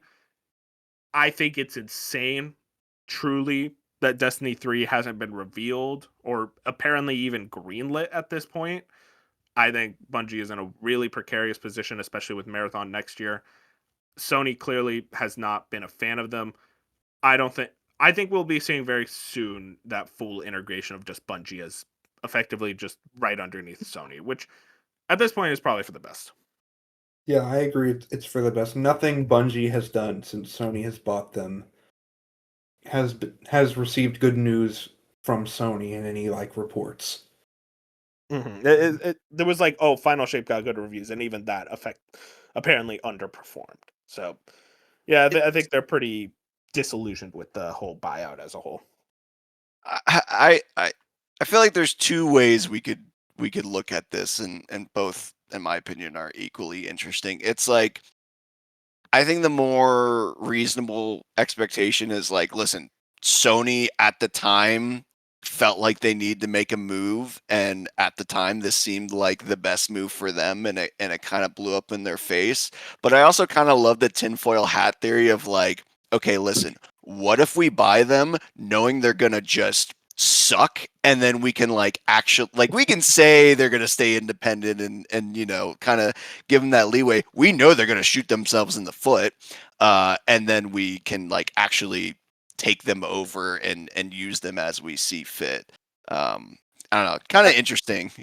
That's that's an understandable notion, but like I think if you read upon like all the interviews and the documents, it seems like Sony really did want to acquire them for their quote unquote like expertise in live service and thinking of them as like a money bank. And what was it? The Pete Parsons, the previous CEO of Bungie, falsified a lot of things of like kind of their projected money growth and like all that type of stuff in a way that made Sony think the acquisition was more worthwhile than it turned out being. Yeah, and Yeah. again, I think that is easily the more reasonable one. I just love putting on my tinfoil hat. No, I get it. I like the tinfoil hat. It's fun. Is it Uh, green colored? That's a pro Sony like tinfoil hat theory, Listen, Bench. listen. Just gotta make sure. it's a green color. Is crazy. Like, you want to Is think it about it, they yellow? brought on the Bungie people because they wanted to get more people who were experienced in the live service game, and that was for the Last of Us game, which they ended up canceling later. Yeah. Yep. It was Last So, of Us. It was Spider Man. Like a lot of the live service push was not a very big so it's like they success for brought Sony. in these Yep. experts to be like, okay, we want to focus on these live service games, and then the Bungie people come in and say like, well, you're failing on all of these projects, and then they just drop them all. I genuinely like hope we get some sort of like Jason Schreier article in a couple years being like, so here's what happened during the Sony live service push. And this is, you know, and granted they've made some good moves, but it's just very interesting that a company with this much pedigree and who has made a lot of great moves in the single player space tried to capitalize on where the industry was going, and it's just fascinating to see them like make the moves that they did and kind of the mistakes that they did. Hmm. Let's get into the last headline. Sony CFO Lin Tao says the PS5 is only in the middle of its life cycle and they want to expand the life cycle even further. Quote, our view is that compared to the conventional console life cycles, looking at the PS4 life cycle, it seems to be getting longer and longer, especially the PS4, which was launched in 2013 and it's been over a decade since then. But there are many active users enjoying the console. So, from that perspective, we believe that the PS5 is only in the middle of the journey and we are really planning to expand it further. Genki put that up, by the way. Here's the thing, I a lot of people are reading this as like, oh, we have 5 more years of the PS5 only before PS6. I read it more as like life cycle. I think it's 5 more years of cross gen. You'll probably get the PS6 before 2030. Oh yeah. Yeah, Yeah. I didn't think about that, but yeah, you're probably right. Yeah, which like, listen, if I had it, I would wait till 2030 for the PS5 6. I'm Agreed. pretty happy with the PS5 as it is, and I feel like we haven't gotten the full power from it. But hey, probably whatever PS6 is 2027, 2028, around that range, Yeah, and I then don't I even mean we're think probably still going to be getting PS4 games in that time too. which is going to be very funny seeing games on all three platforms at once. I'm even Uh, fine with like holiday 28, just 27 seems so close. yeah, yeah. I mean, that's 2 years from now to the date of when it would probably release. Which, God, time is going by quick, man. But yeah, shout outs to that. Let's everything from the PlayStation report. Let's get into some small topics, quick things. Okami Games has this. This is like a summary of the VGC article. Fallout 3 remaster is in the works at Bethesda, according to VGC. Todd Howard also says the Elder Scrolls 6 is still a long ways off after first being announced in 2018. I want to talk about the Elder Scrolls 6 thing first. Fucking hell, why did you announce it in 2018? Like, I get you were trying to get excitement for investors in a pretty precarious time for ZeniMax and whatnot, but like, how are we still a long ways off? I was thinking maybe 2027, 2028 for this game, but now I'm not. I don't know if I'm going to get it till 2030, which is fucking insane. That would be almost 20 years since Skyrim. I Yeah, don't know how it takes this long, but I guess that's just the price of an open world Bethesda game nowadays. And I was very disappointed in Starfield. I was not a fan of that game, so to effectively have to wait even longer, probably, or maybe not even longer, but like still wait a long time for another Bethesda game that very likely is also probably just not going to be, I'm not going to be very into and I'm not going to be a fan of. And this compounded with the kind of Fallout 4 Anniversary Edition debacle that ran and launched in a really bad state. It's hard to be excited for Bethesda Game Studios stuff at this point. yeah, that might Except, be that announcement might be the most holy shit, we need to hit the panic button and get some investors like move of all time. oh yeah, because like that, it was literally a logo. There was nothing Right. else to it. There was maybe And like some guy in the back who drew a picture of a guy with a sword. It's like, yeah, we're going pretty far with this game. it's interesting too, Wolf, to think about that development time and wonder, like, you gotta think. I think here's and sorry for dooming. Here's the worst case scenario. They take all of this time and they don't learn the right lessons from Starfield, mostly that their like interaction system is still as outdated and like their quest and dialogue, like it's still that outdated thing that we hated in Starfield that we thought was going to be improved. What's their like engine, the Creation. yeah, it's like if they, I am hoping they are taking this much time to do a actual revamp of it, because if it's not for the new Elder Scrolls 6 game, it feels like it's never going to happen. And if we get that next game and it still feels as dated as a 20-year-old game in Skyrim, there's going to be such a problem. Yep. It's very likely, as you said, which is pretty frustrating. But hey, at the very least, as I said, VGC has said the Fallout 3 remaster is in the works at Bethesda. We kind of already knew this, but it's nice to get even more like confirmation. It's like, yeah, they're literally Yeah. working on it as we speak, and can't wait for that because I really liked Oblivion remastered. Hopefully Fallout 3. I mean, that's a game I actually played before, so I'm curious how it's going to change from the original. And that's an all-timer video game. I love Fallout 3. That's such a good game. So The to banger. get it back. Next one. You'd be surprised the state of play is this low. That's because there wasn't much in it. The state of play Japan was, I think, Tuesday. I don't know. It came out. It was specifically focused on Japanese games and Japanese developed games. Not a lot in it, but pretty bland, pretty weak state of play. Probably the weakest we've had in a long time. Overall, I'm not very happy. I don't even want to say that. I didn't really have expectations for this thing in the first place. So it was that thing of like, oh wow, it was lower than my expectations, but I'm not even upset about this. I'm just like, yeah, it was basically an extra state of play with really not much. I got one thing out of it, which was that Night Rain DLC, but otherwise, not much. Yeah, I thought it was kind of bad, but at the same time, I didn't think we'd get a state of play for the rest of the year. So I was kind of like, well, it's fine. I think Dragon Quest VII continues to impress. And I am interested on what you saw about Night Rain and what looked new in there. Oh, there's a lot of new stuff. It's effectively like a full-on DLC expansion in a Yeah. big way. They adding Artorias, which is very exciting. He's a fan favorite boss from Dark Souls 1, and you know, Dark Souls 1 is fucking cinema, so I'm always excited to see more stuff like that. They showed off some new areas, some new bosses and locations. All very exciting, all very cool. It was like the one highlight. The one highlight was a DLC announcement, Mhm. which like, and it's like as you said, Dragon Quest 7 looks good, but it's also like we knew it looked good.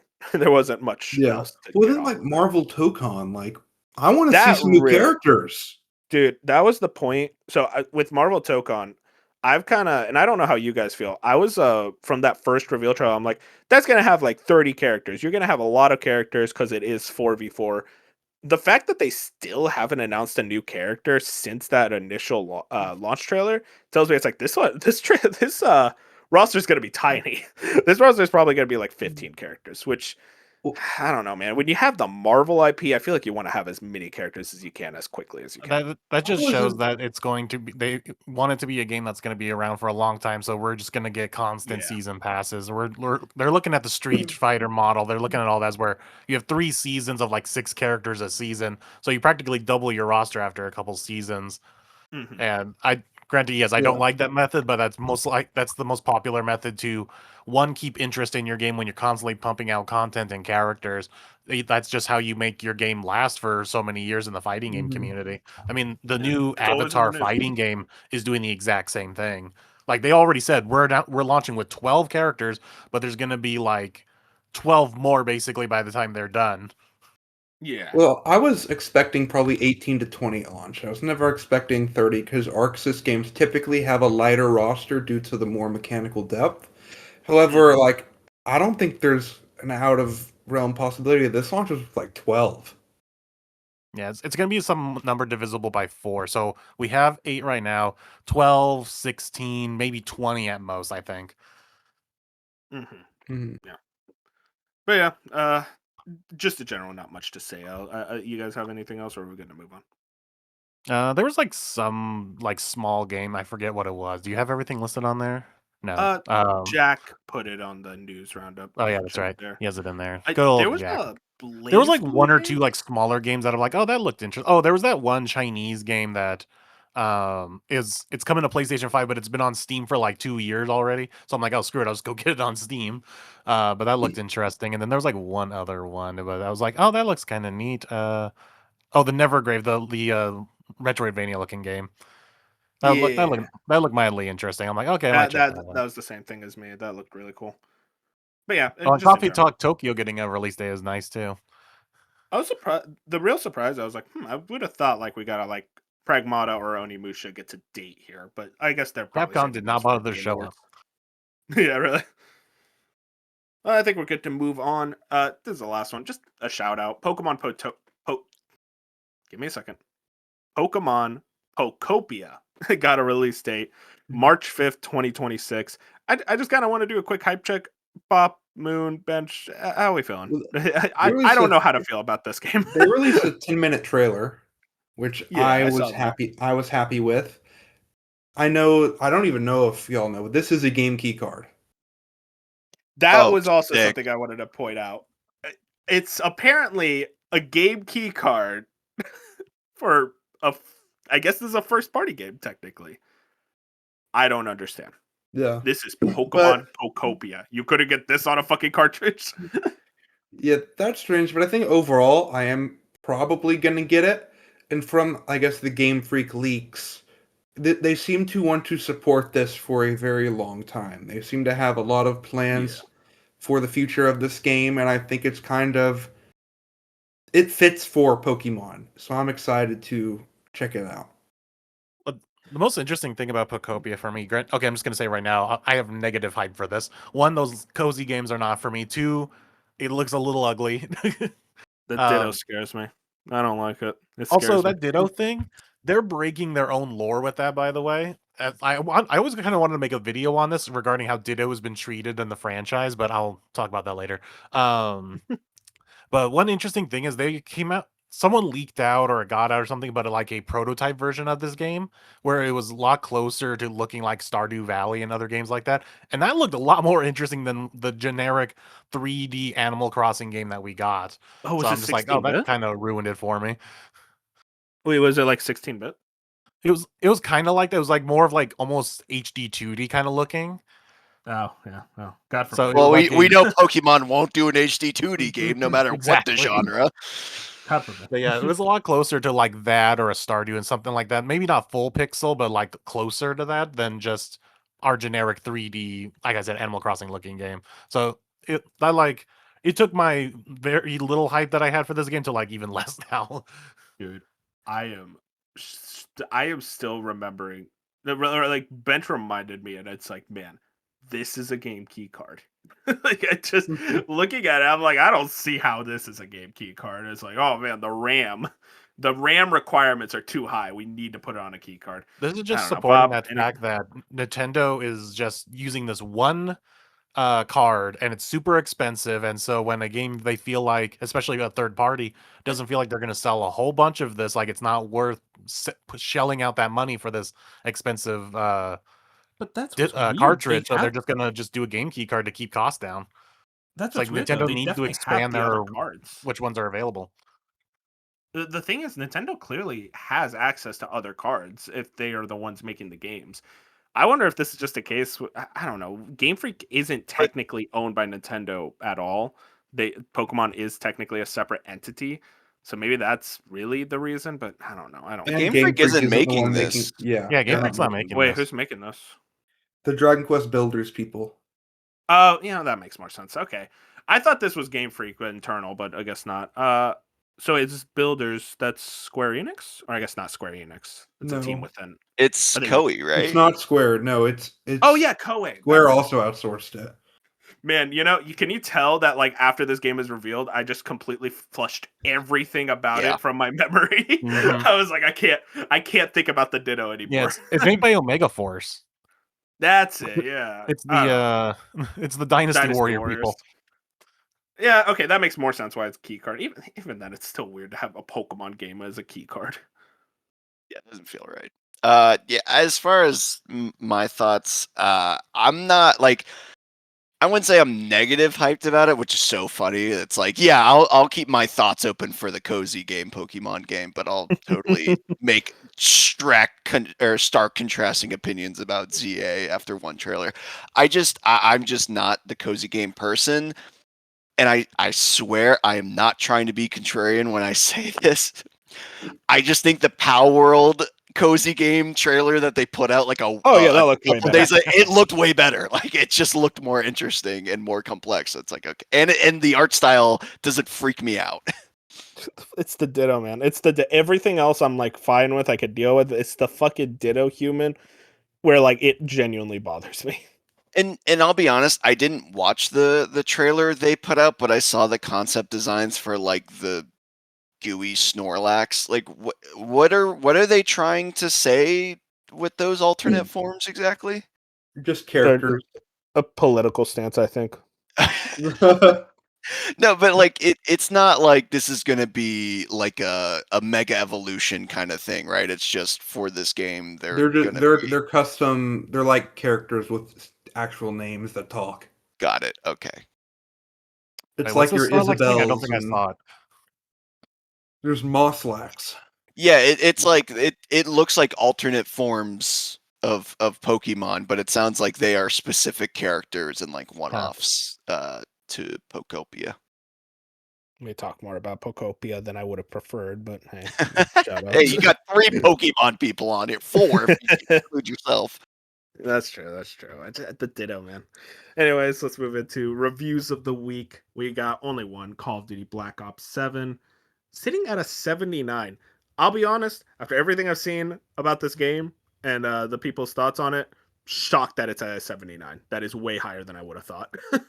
I did give it a 6, Eurogamer a 3 out of 5, GameSpot 7 out of 10. 9 out of 10 from Digital Chumps. Shout outs Digital Chumps. We're good friends with them. Yeah, I don't know. Everything I look about this game, I'm like, man, I hate it. I hate everything I've seen. There was a clip going around of a giant kaiju looking dude. I don't know, it's a dream sequence. I fucking hate Call of Duty now. I can't stand it anymore. I like the military shit, man. I don't know. Maybe it's the patriot in me, but I want to see military dudes go to a foreign country with that's completely made up and just blow shit up, man. I don't know. This is just so far away from it. Now it's like sci-fi shooter. I'm completely out on Call of Duty. I heard the multiplayer is fine, I guess. I don't know. I haven't heard much about the multiplayer, but otherwise I'm just kind of out on it. What's your prediction for Kirby Air Riders? Oh, yeah, that's next week. Damn, holy shit. I'd say probably 82, 83. I want to say I'll go 81. makes sense. It's one of those things where I think a lot of people are going to be into it, but maybe not enough of a core to keep people hooked onto it and give it a higher score. But I'm I, excited for that. And the I think network test was really cool. that they have another one this weekend, right? I Or think was that so. okay? No, that's just a 1 weekend thing, I think. Oh, damn it. Okay. Because I did Yeah. I was kind of wanted to check that out, even though I have Yeah, no interest in actually I buying was the so game. I was so busy last weekend. I wanted to check it out, but yeah. Let's For get what it's worth, into. well, real quick, Oh, for what it's worth, I mean, the final 2 Dispatch episodes did come out, so there's been more reviews popping up on OpenCritic for Dispatch now yeah. that it's I was trying complete. to find it. For some reason, it wasn't I mean, it's showing up on hovering the around like website. 89 now. That seems about Yeah, right. it went back up to Yeah. 90 as of this morning, so It's Nice. it's very at high a 90. ratings. Yeah, which fuck yeah, that's awesome. That is currently sitting at a 90. A lot of 9s and 10s from a lot of the outlets.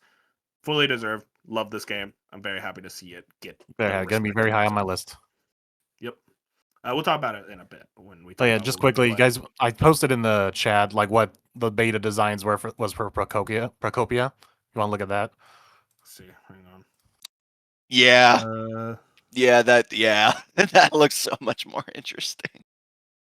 I don't know, maybe it's just the sprite nostalgia or something, but it's like Yeah. having the sprites running around doing chores would have been that more looks interesting. so good. Now, granted, that village looks straight out of that other Pokemon mobile game thing they had, that Yes. blocky-looking thing. Yeah, the crisscross. Yeah, I know what you're talking about. So it's like maybe that's why they got away from this design because it looked too much like that. But still, like, this would have been slightly more interesting. I think you're right. I think it's just the sprites. I think the sprites just activate me. Let's move into our little topic. Game Awards. Keeley, the man himself, came out and said the nominees for all the categories will be revealed on Monday, this upcoming Monday, November 15th, 16th, 17th.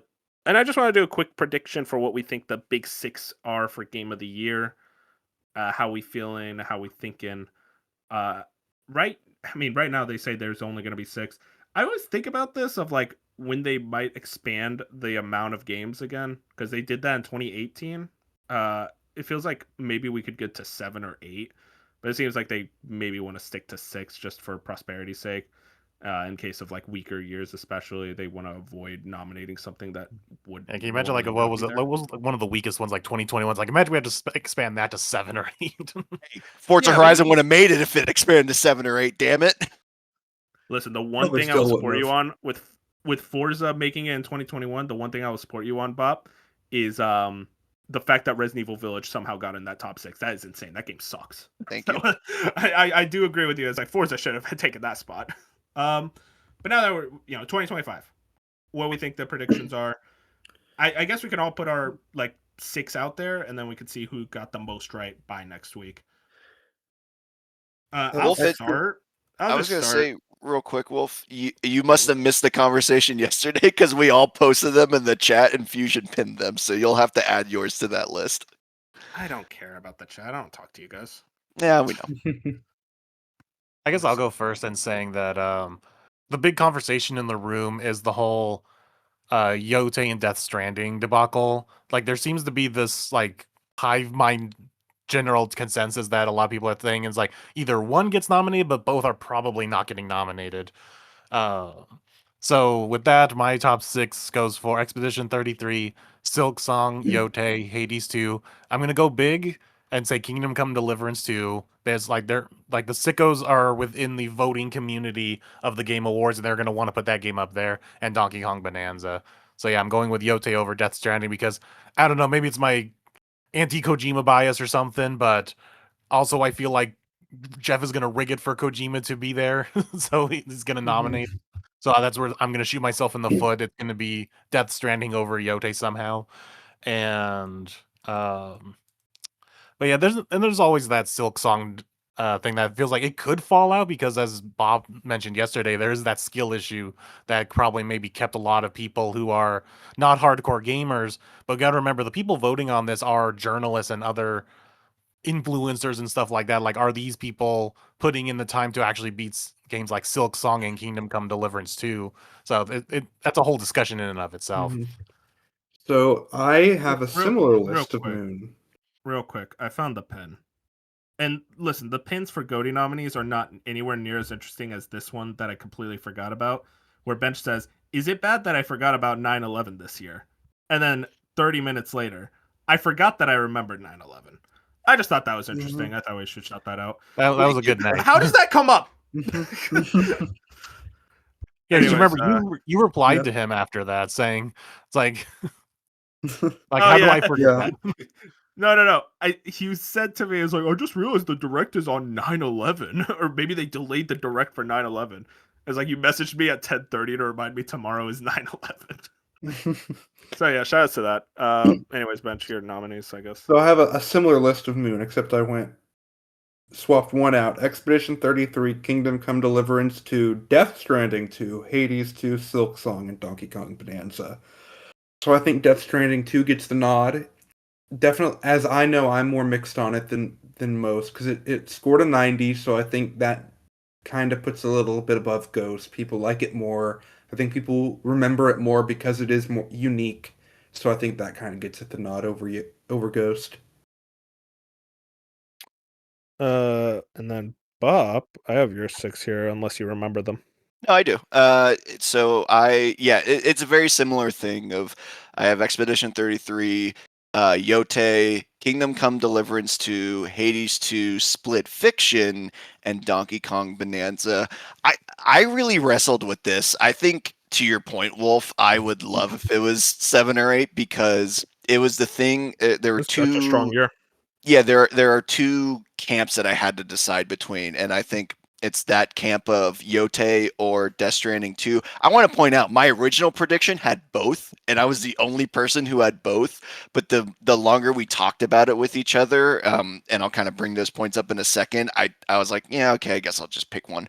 And then also, Split Fiction, which hasn't been talked about. I just feel like that is it. First off, it reviewed well, and it Oh was yeah, 90s. it was such a well talked about game, and I think it did a lot. And yeah, I do think Silk Song, as much hype as it got, and as much as it did sell, I just feel like it did get skill gapped by a lot of people. And I think the other thing too to talk about is that I thought it was interesting. I forget the exact numbers, but like Kingdom Come Deliverance 2 on OpenCritic has like 190 reviews. Claire Obscure has like 180. Ghost of Yote has 144. Split Fiction has like 170, I want to say, and Bonanza has about 140. Like these I remember last year with Wukong, there was clearly an international audience that even if the game didn't review as high as the other ones, if it has a weird like international bias that maybe America, for whatever reason, doesn't have, I feel like Kingdom Come Deliverance 2 absolutely fits that bill.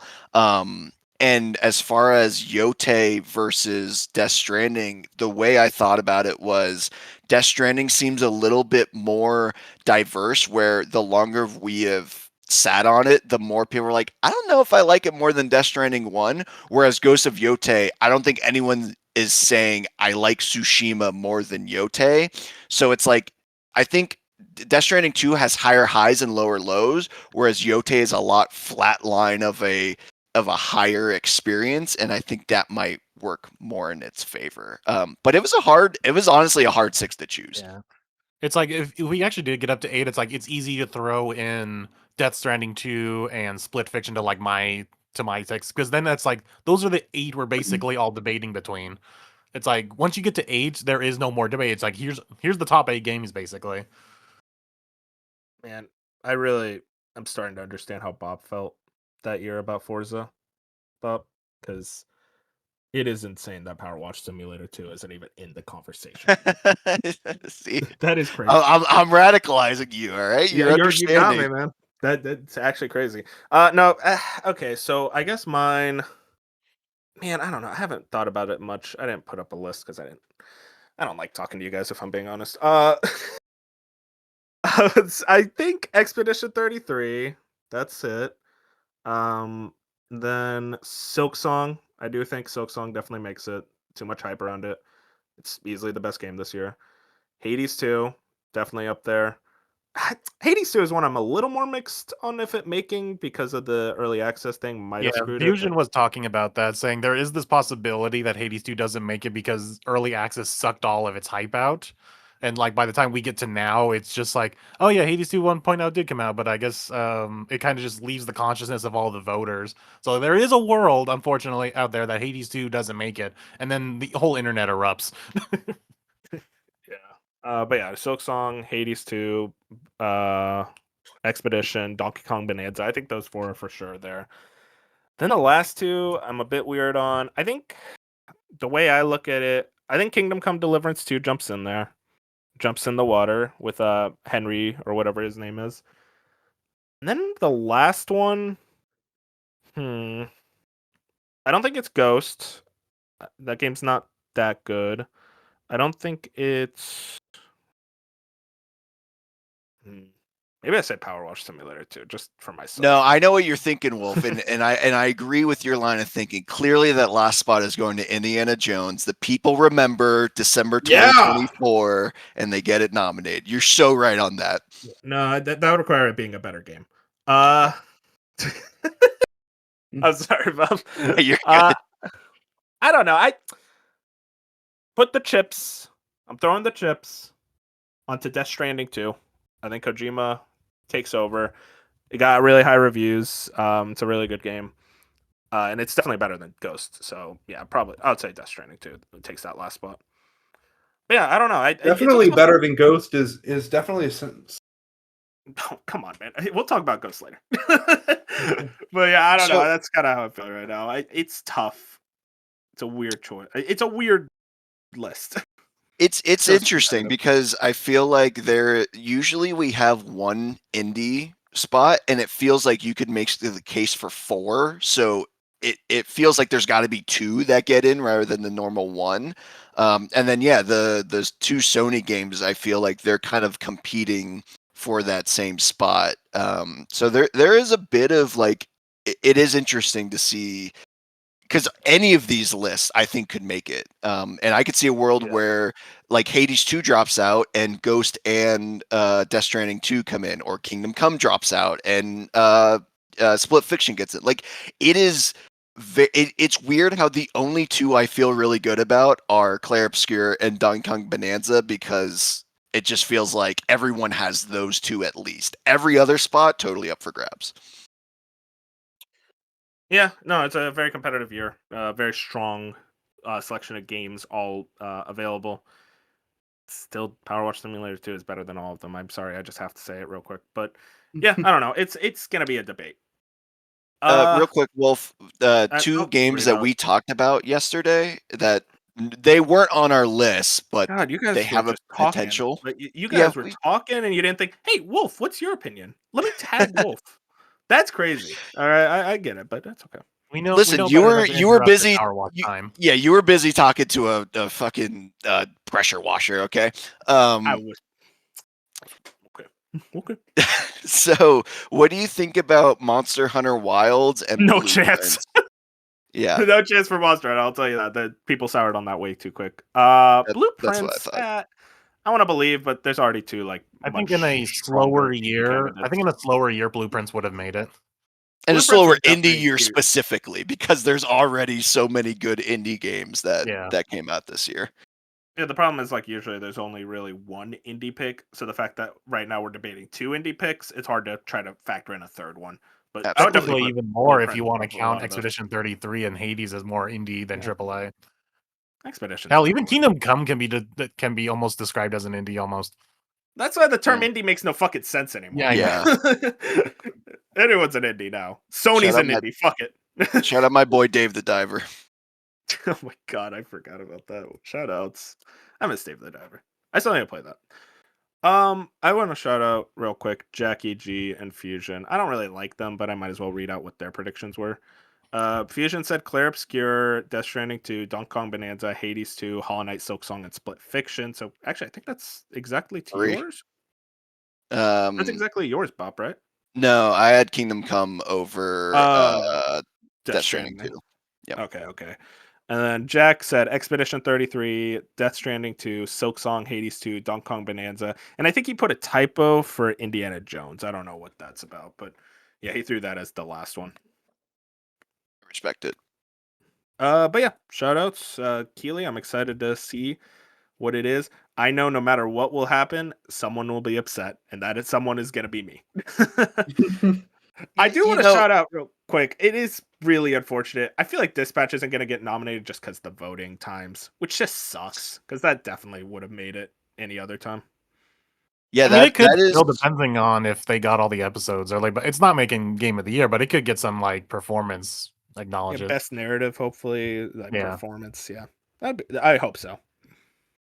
it Yeah, go is ahead. interesting too. It now thinking about the previous years that when they got announced, there's always some controversial pick, and I do wonder if like there is like a Monster Hunter Wilds makes it, we're all gonna bitch about it for like the next month before the show. Like I do wonder if there's going to be like because obviously we're all debating between 8 games for 6 spots. But I do wonder if there's like a 9th game, like a Wukong that comes in and people are like, wait, okay, what are we doing here? It's still insane to this day that Wukong. No, what's going to happen is nominated. What's going to happen is because games are listed alphabetically when he announces them, Blueprints is going to pop in there, and they're going to be like, "Oh God, what didn't make it?" I see Blueprints. I'm like, fuck yes, I'll be happy. I don't think we're going to get a lot of backlash because Expedition 33 is going to win in a landslide and the show is just going to be boring. Hey, he said it, not me. I just want to point out that he said it. I didn't say anything. He's right, though. You guys are really making me doubt my Silk Song. Oh, doubt it? I don't know. Yeah. I think it's... Like, Silk Song Bob makes is it. getting into my head about the whole skill issue thing. Because he got skill issued and he stopped playing it, so he's hoping... You're not wrong. I don't know. I don't think the skill issue thing is a problem because like FromSoft games always get nominated a lot. True. So like I really think like the people who were fans of it were the fans who got it up to the 90s on OpenCritic are the same people who are voting on these awards. I guess. And it's by far one of the most popular games of the year. And let's be honest, it's mostly if a PUBG can make contest. it, anything can make it. Fucking Wukong made it, dude. Like anything could fucking make it nowadays. So about what we've been playing. Not go too far on this. I've been playing a lot of games, 3 different games. I do want to first talk about what is easily my game of the year, if not my favorite game in years. And that's Power Wash Simulator 2. I know I hype it up a lot, like jokingly. I do genuinely believe these games are fucking awesome. Like they're just really good, chill podcast joints that are fun to just throw something on, like some music or whatever, and just like vibe out and kind of space out too. And I think this is actually a sequel that was very much worth making. For one, there is a really good there's different types of washers that you can utilize. One of them specifically is very good. It's kind of like a surface washer. I don't know how you explain it. It's like a round washer. So you know how like usually it's like comes out of a spurt. Now it's like kind of a almost it looks kind of like a metal detector, that type of area of effect. It is really good for clearing out floors, which was always kind of a pain in the ass in the original game. Now that's just not a problem at all. Now I get floors almost instantly because of something like that. That's so strong. But also Power Wash Simulator 2 adds basically a home base, which I'm very mixed on. It's on one hand, I really like cleaning the furniture that you're able to buy, and like it adds more stuff to Power Wash, which is always a positive in my books. But the actual furniture like system of like putting them in your home base is extremely half baked. One big thing is you can't put objects on top of each other at all. So if you try to put like a rug under your couch like you would like in a normal house, or you have a lamp facing over the rug or facing over like a chair, it just completely doesn't work. So you kind of have to space them out in a weird way that just makes everything look off. Very half baked. I don't even know why you even put that system in if it's going to be that effectively just uninteresting to work with. I would have really preferred if they kind of did a grid system and allow me to put stuff on top of certain other objects. That is something I hope they kind of fix in patches and whatnot. But as for the actual like power washing like devices, I think one really awesome thing that they've focused on is creating new types of things you can power wash. you've always been able to power wash like houses. Like in the original Power Wash Simulator, it's like you power wash a car, a house. Now they kind of like spin it up in a different way. So instead of a normal car, you power wash like a dog car with like little droopy ears and whatnot. It's like a very different take on it. Instead of like a normal house, you kind of power wash like a manor with like multiple floors and whatnot. Small things like that that just add to the overall experience of trying new ideas out with this sequel. I'm so excited to see what the DLC is going to be. I think they're definite. They already released a roadmap. They said they're going to have more collaboration DLCs, like they did with the first game with having like Shrek and whatnot. So I think it would be really interesting if we got more like video game collaborations, more movie type stuff. I'm really excited for this future of Power Wash Simulator 2. This is a sequel where I definitely think it was worth making a sequel.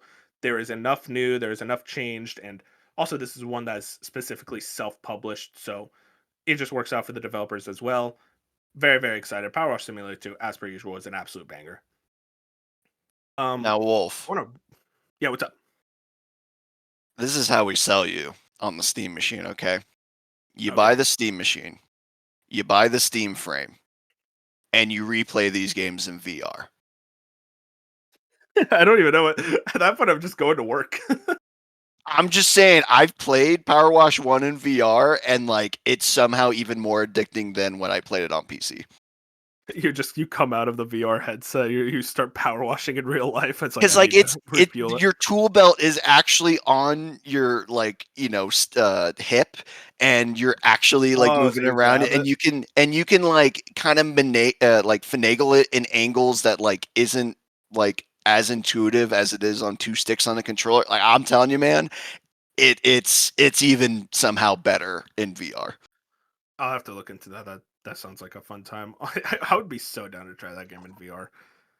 I love man that I love Power It's a Wash good Simulator game. 2. Like I'm with you on the hype for it. Like it's not my game of the year, but like I could easily It's not like it actually is my game of good. the year. I want to point out before anyone actually thinks I'm being serious. It's like I mean it's like me with Roadcraft, right? Like it's just your niche game and it just This is your thing. clicks all the it checks all the boxes. This is a me thing for sure. Yeah. Also, apparently there's a story. I just don't pay attention. I don't know what's going on. They keep texting me, and I'm like, I got a job to do. Okay, stop. I gotta put myself on mute. Before I get into my other games, Bob, how about you talk real quick about Power Wash? You talk more about Power Wash Simulator. No, Outer Worlds 2. Yeah, it's I haven't been able to play too much this week, but I did get to the point of the game where people keep referencing the story gets good, and I would agree.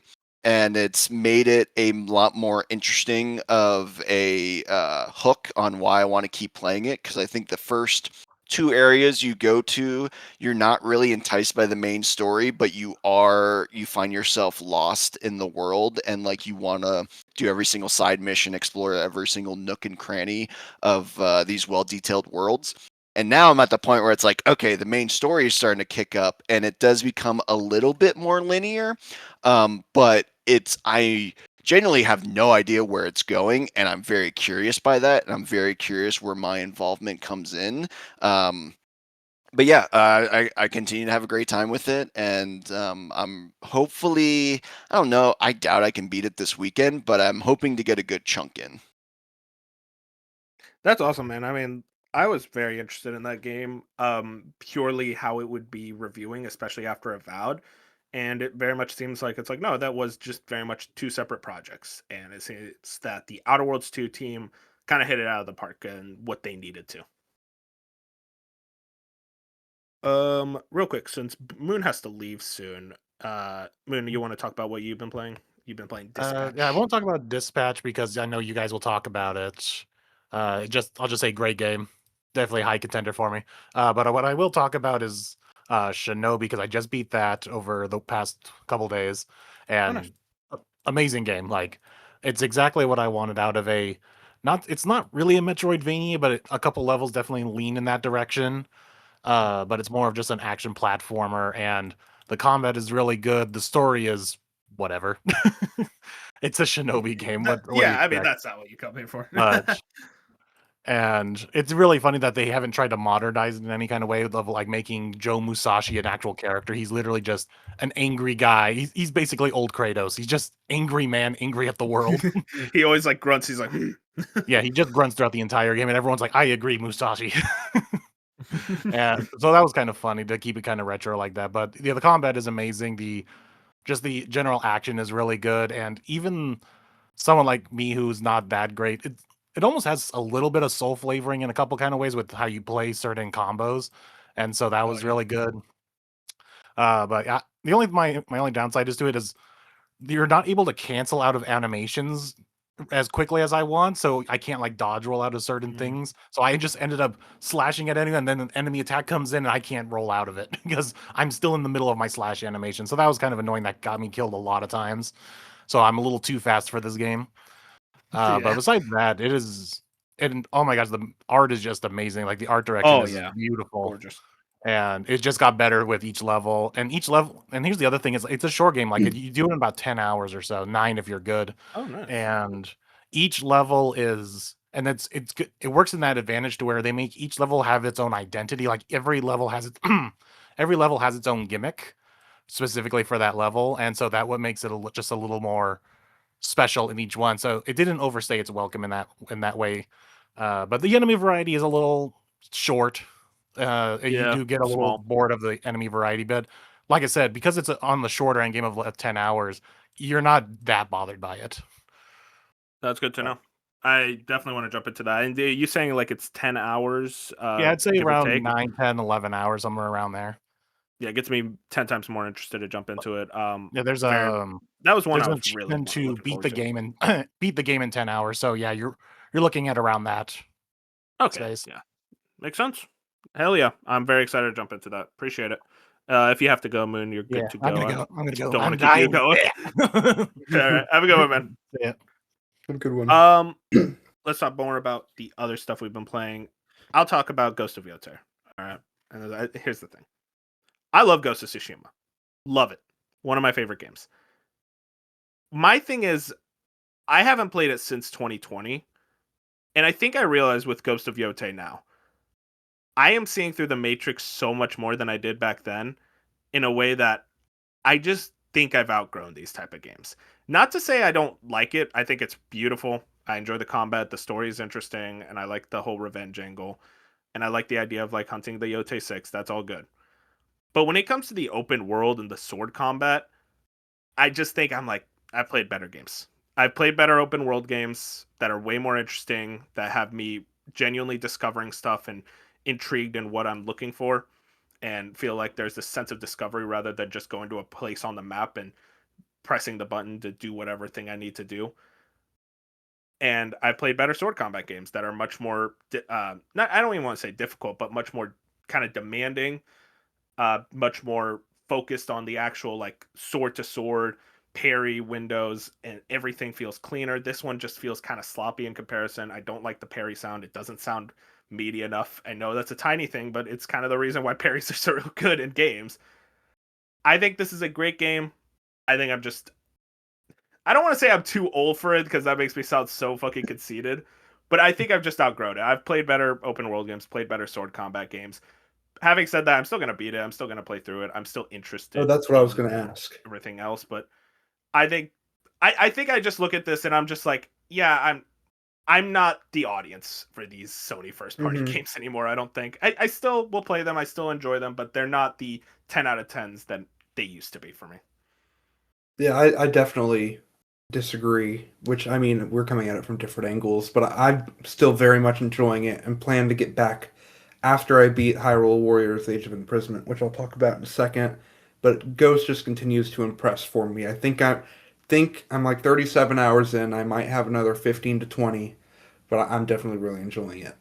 Well, that's also my point, though, Bench, is that this is a me problem. It's less the game's fault. Oh, yeah, yeah. Doing what it needs to. Okay, you don't have to agree. Like, this is very much a case of, like, I am just not into these type of games anymore. But, like, the way I put it is, like, this is the best Ubisoft game ever made. I just don't like Ubisoft games. But, like, as a Ubisoft game, it's like, yeah, this is perfect for what you want out of those type of games. I mean, Shadows released earlier this year, and that game, for by all accounts for most people was like, yeah, this is kind of mediocre. This is the better version of Assassin's Creed Shadows. Now, does Rebirth fall into that category? I haven't. I like the combat way more in Rebirth. That's I want to fair. get back to Rebirth, so that's what keeps me going. The thing about Yote is that I just haven't found a hook that makes me like really want to explore. I'm kind of just exploring for the sake of exploring, and I not can really for the. I feel like I'm finding cool things. I did find a Spider Lily armor set where I'm like, okay, this is cool. that's I've been rocking that since I got it. Yeah, it's But cool. I will say I can kind of like that whole like you did that quest chain, I assume. So, but that was definitely like the shining point of the game overall so far. I think I can agree with Ghost.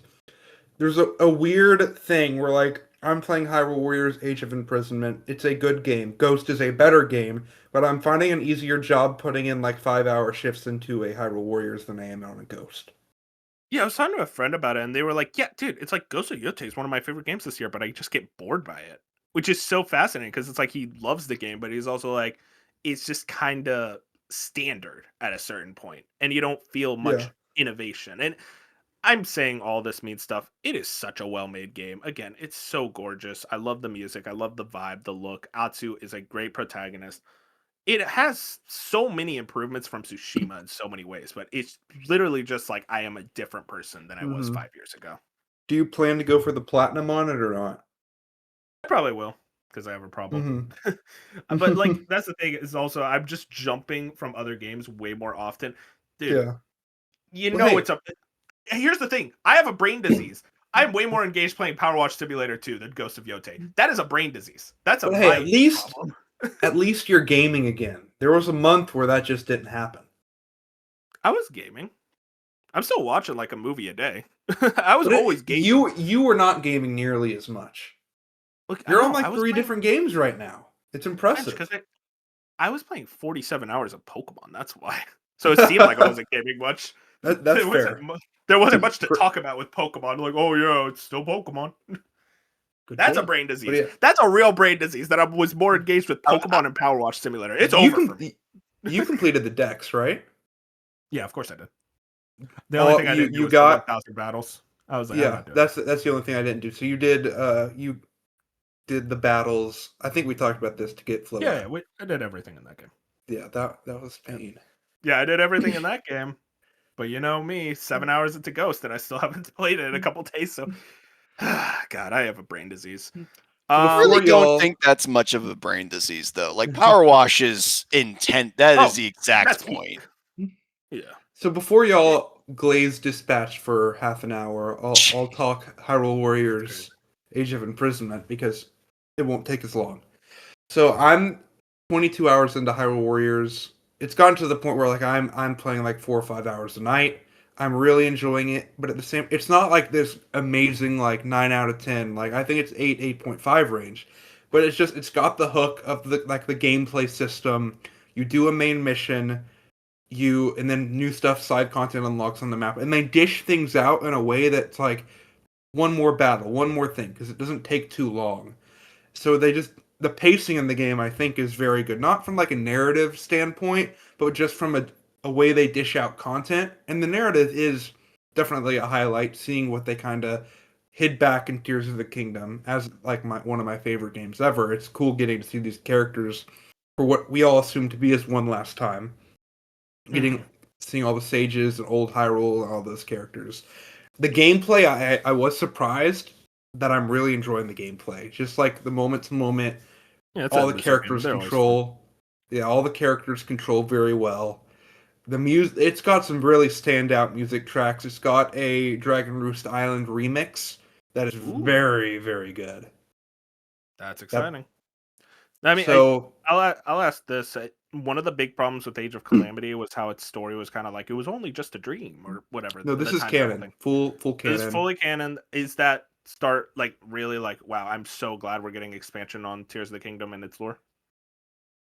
Uh, it's canon at the same time telling its own story. I think I am glad that we're getting to see the state sages as kind of characters and They have stuff, but it's names. they have names, they have designs. Holy So, shit! but at the same time, it's like it's nothing like groundbreaking so far. I do hear that the finale is really good, and I haven't gotten quite there yet. Mm, But I'm definitely enjoying it. Performance wise, it performs great. Like it's seems 60 FPS almost all the time for me. Like nice. moment to moment gameplay looks good. You're doing cool shit that is fun that doesn't like chug the system. The cutscenes are weird because they're not rendered in engine, which one makes the file size like 40 gigabytes, and two That's makes the cutscenes have a weird resolution to them. But like the voice acting's great. I do like the Breath of the Wild Tears of the Kingdom cast, so I know some people don't prefer that voice cast. But I mean, like, just the moment to moment gameplay is keeping me playing a ton each night, which is pretty shocking. So yeah, Mm. I'm enjoying it. I definitely recommend it. I think $70 is definitely a little steep, but I mean, I'm probably only have 3 or 4 hours left. Gonna finish that today and hop into Ghost because I Nice. gotta beat that. And then finally, Final Fantasy Tactics. Yeah, I wanted to check that out. It looked cool. You enjoying it? Mhm. Oh, you're saying you're going to play it. Yeah, I'm an idiot. I'm gonna check it out. He would have You led with enjoying that that if game he you was haven't played? playing it. Honestly, I have- at that point. Yeah, I'm sorry. I'm shot right now. This is a longer podcast. you're fine. Bop is Um, here. That's why. yeah, true. Dog, there are 4 people on this pod. Don't look at me. Hey, he made what last week was short, right? Yeah. Yeah. We always got to make up for a long one with a short. And the Halloween candy was episode was short. It was just that took forever. Yeah, I mean, what else were we gonna do? It was a very short news week. Anyways, Dispatch. Finished up. I literally played the episodes as they came out. I'm very satisfied with this game. Loved it, beginning to end. I have some issues in regards to the finale, but I am actually really surprised by just how much I took to this game. This is normally not my genre. I've started getting more into it. And I think this game really solidified it's like, oh no, I really am into this genre when it has certain aspects, specifically a pretty strong gameplay loop that I'm like doesn't get in the way, but it's also like you get excited whenever it comes up, and it's like actual dispatching heroes. It's a pretty fun like strategy gameplay type that you there's not many games that have this specific type of gameplay, and I'm like, damn, I want more like dispatching type of games. I know there's like I think it's called This Is the Police, which I heard is a dispatching type game, which I also wanted to check out. But like that, like kind of 911 dispatcher gameplay is way more engaging than you would initially assume. And man, is this writing really good? It's genuinely feels human. Like it feels like the characters are actual people and they talk like actual people, which is always like a thing I criticize game writing for. And I think this is a much stronger version than that. And I'm very fascinated by the ways that this game story can kind of twist and turn in the different decisions where I talk to people and they got completely different endings, completely different vibes overall. And it's cool that a game is able to do that. And the fact is, like, I come out of this, I'm like, yeah, this is an easy contender for me, like a top 10 for the year for sure. I am very, very happy with it. I think Ad Hoc is a studio to look out for to make these type of Telltale style games. And yeah, I mean, probably the best narrative of a game I played this year. I'll even go as far as that. It's like as just from a pure narrative, I'm like, yeah, this is by far the best. For a year lacking in serious narratives that have moved me in any specific way, this is one. This and Tactics.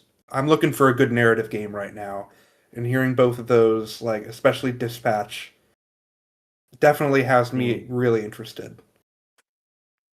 Yeah, Yeah, no, I mean, go yeah, I ahead. wouldn't say the narrative. It can move you. It moved me. Well, not even just move me, like get me invested. Like, I think. Oh yeah, it gets a you lot of this invested. year has, which I guess I'll discuss more when the Soggy's times comes. But like a lot of narratives have either disappointed or been just okay, and I'm looking for that next level of a narrative that makes 2025 have a lasting impact for me through for a narrative. Yeah, Bench, not I love you, but you also said that like Donkey Kong Bonanza is like your most impactful narrative this year, and Yeah, we gotta have kinda a cooking. talk. He kinda We cooked. gotta have a No, talk no, about that. no. I have been thinking about Bonanza pretty daily these days, and it was that good. We're talking shit when he hasn't seen the ending. All right, the Yeah. ending was good. Yeah, I Bonanza no. is that good? Anyway, back on the dispatch. I'm not as far. I'm only on what episode? I finished episode 3, and there's 8 of them. So, and I heard that after episode 3 is when it starts to pick up. But Yep, s- for sure.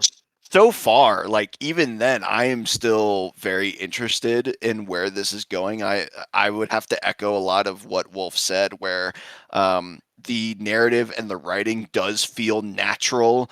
Um, Especially, I think the refreshing thing too is that this is a game about superheroes, and I think we have been shoved down our throats a lot of superhero tropes to the Yep. point where when we start to break out of that, it feels even better than I would say a lot of other like uh, topics or genres or types of characters in a game. So I really appreciate that. To Wolf's point, the gameplay, like the dispatching is fun because it's literally a puzzle. It's okay, we're going to Yeah. give you these vague set of circumstances, and you have to guess which stats you're talking about and sending the right people. But then there's also a management system like, well, you can't send out all 3 people because the next one needs 4 people, and you're not going to have anyone to make that. And then you're going to have to like figure out what you're going to do for that. So and then, even like the hacking mini game, as stupid as it is, it's more interesting than like the Spider-Man hacking. So they got that going for them. And It's a it's device. yeah, no, it's there. It's gameplay. Yeah. Um, It's fine. Like the hacking yeah, is definitely enjoyable for what it is, but I'm glad it's not like a main core point of the gameplay. You're not for doing it sure. every 5 seconds. For sure. And yeah, I already have had to make like a lot of my early choices. I was like, oh, okay, like whatever. It didn't seem like it had a lot of impact. And then at the end of the 3rd episode, I was like, oh, okay, we're making choices now. We are making these will have consequences no matter what. And as much as I love the Outer Worlds too, the thing I like most about these Telltale style games is that they are built around choice and consequence and Yes. getting endings that other people aren't going to see. It's so much harder to develop a RPG where some people may not see like 20 hours of a game. It's a lot easier to do that in dispatch, and that's why these games are so interesting, because I do wonder like where like the spider trees get like the where it's going to end up, like where all of these different decisions are going to end up in my final playthrough. And honestly, it's really just a time thing. Like I do want to get back to this game tonight. Like it's number one priority, especially because of how well people think um the ending chapters are, and it keeps that momentum, and for Yes. me gains that momentum. So I'm really excited. I think the quality in the presentations is really well. I think all the voice actors do an amazing job. So yeah, I can't say enough great things about it. Um, Oh, yeah. and I'm curious to see how where I go, what my journey will be like from here. When you get to episode 4, I think, Bob, I'm trying to remember how that one ends. So episode The 3 ends with the the choice. I don't want to the spoil anything like that, correct. but I'm thinking episode 4, it has a very interesting start. Oh, I remember how it ends. I think when you finish episode 4, you're gonna be like, I gotta get start episode 5, and then when you finish that, I gotta start episode 6. It really is that it keeps escalating, and you're so invested in the story that by the end, you're like fully immersed in this world, these characters, who they are, what they do, and you're just the whole time I'm thinking like, man, I want a season 2. And it seems to have sold very well. It had a lot of like concurrence on Steam, like 240K. I think we might get a season 2. I'm Did hoping. they leave it I'm really, open? really hoping. They leave it in a way open enough to where you can continue from here. And it's like Uh, 8 hours, you would say? 8 hours, yeah. Oh yeah, dude, you are Maybe rifling through these episodes. They are not a time intensive thing at all. 45 minutes to an hour for most of them, except the last episode, which is like extra long. That's Yeah, about 2.5 hours. that's fair. Um, but I mean, it makes sense with all the things that are stacked into that one. I don't want to give away too much though. I don't I just want people to play this game. Seriously, give it a chance. Play it. It is an absolute banger, an easy contender for me. I think that's it though, boys. That was a good episode. We lost someone was. along the way. Shout out to Moon. Appreciate him Mhm. dropping by. But yeah, really good topics, really good discussions. So excited for that Steam machine. Literally cannot wait for it. And I'm excited to just get back to playing more games tonight. It's gonna be a good night. Yeah, and the hype's building with the Game Awards. Like we're in a good time of the year. Yep. Dude, seriously, I mean, I gotta say, man, the thought of a Half-Life 3 at Game Awards, I'm hoping. It's a hopium, but I I'm can't throwing get it my out. hopes up. I've done this too many times. If you guys enjoyed, please check us out: YouTube, Spotify, Apple Podcasts. Follow us on Twitter, Blue Sky at A Slice of Gaming, all one word. Like us, review us, helps a ton. With that, I think we're good to head out. Say goodnight, everybody. Good night. Good Play night. this Get yourselves a GameCube, huh? Like blame Bop for the long episode.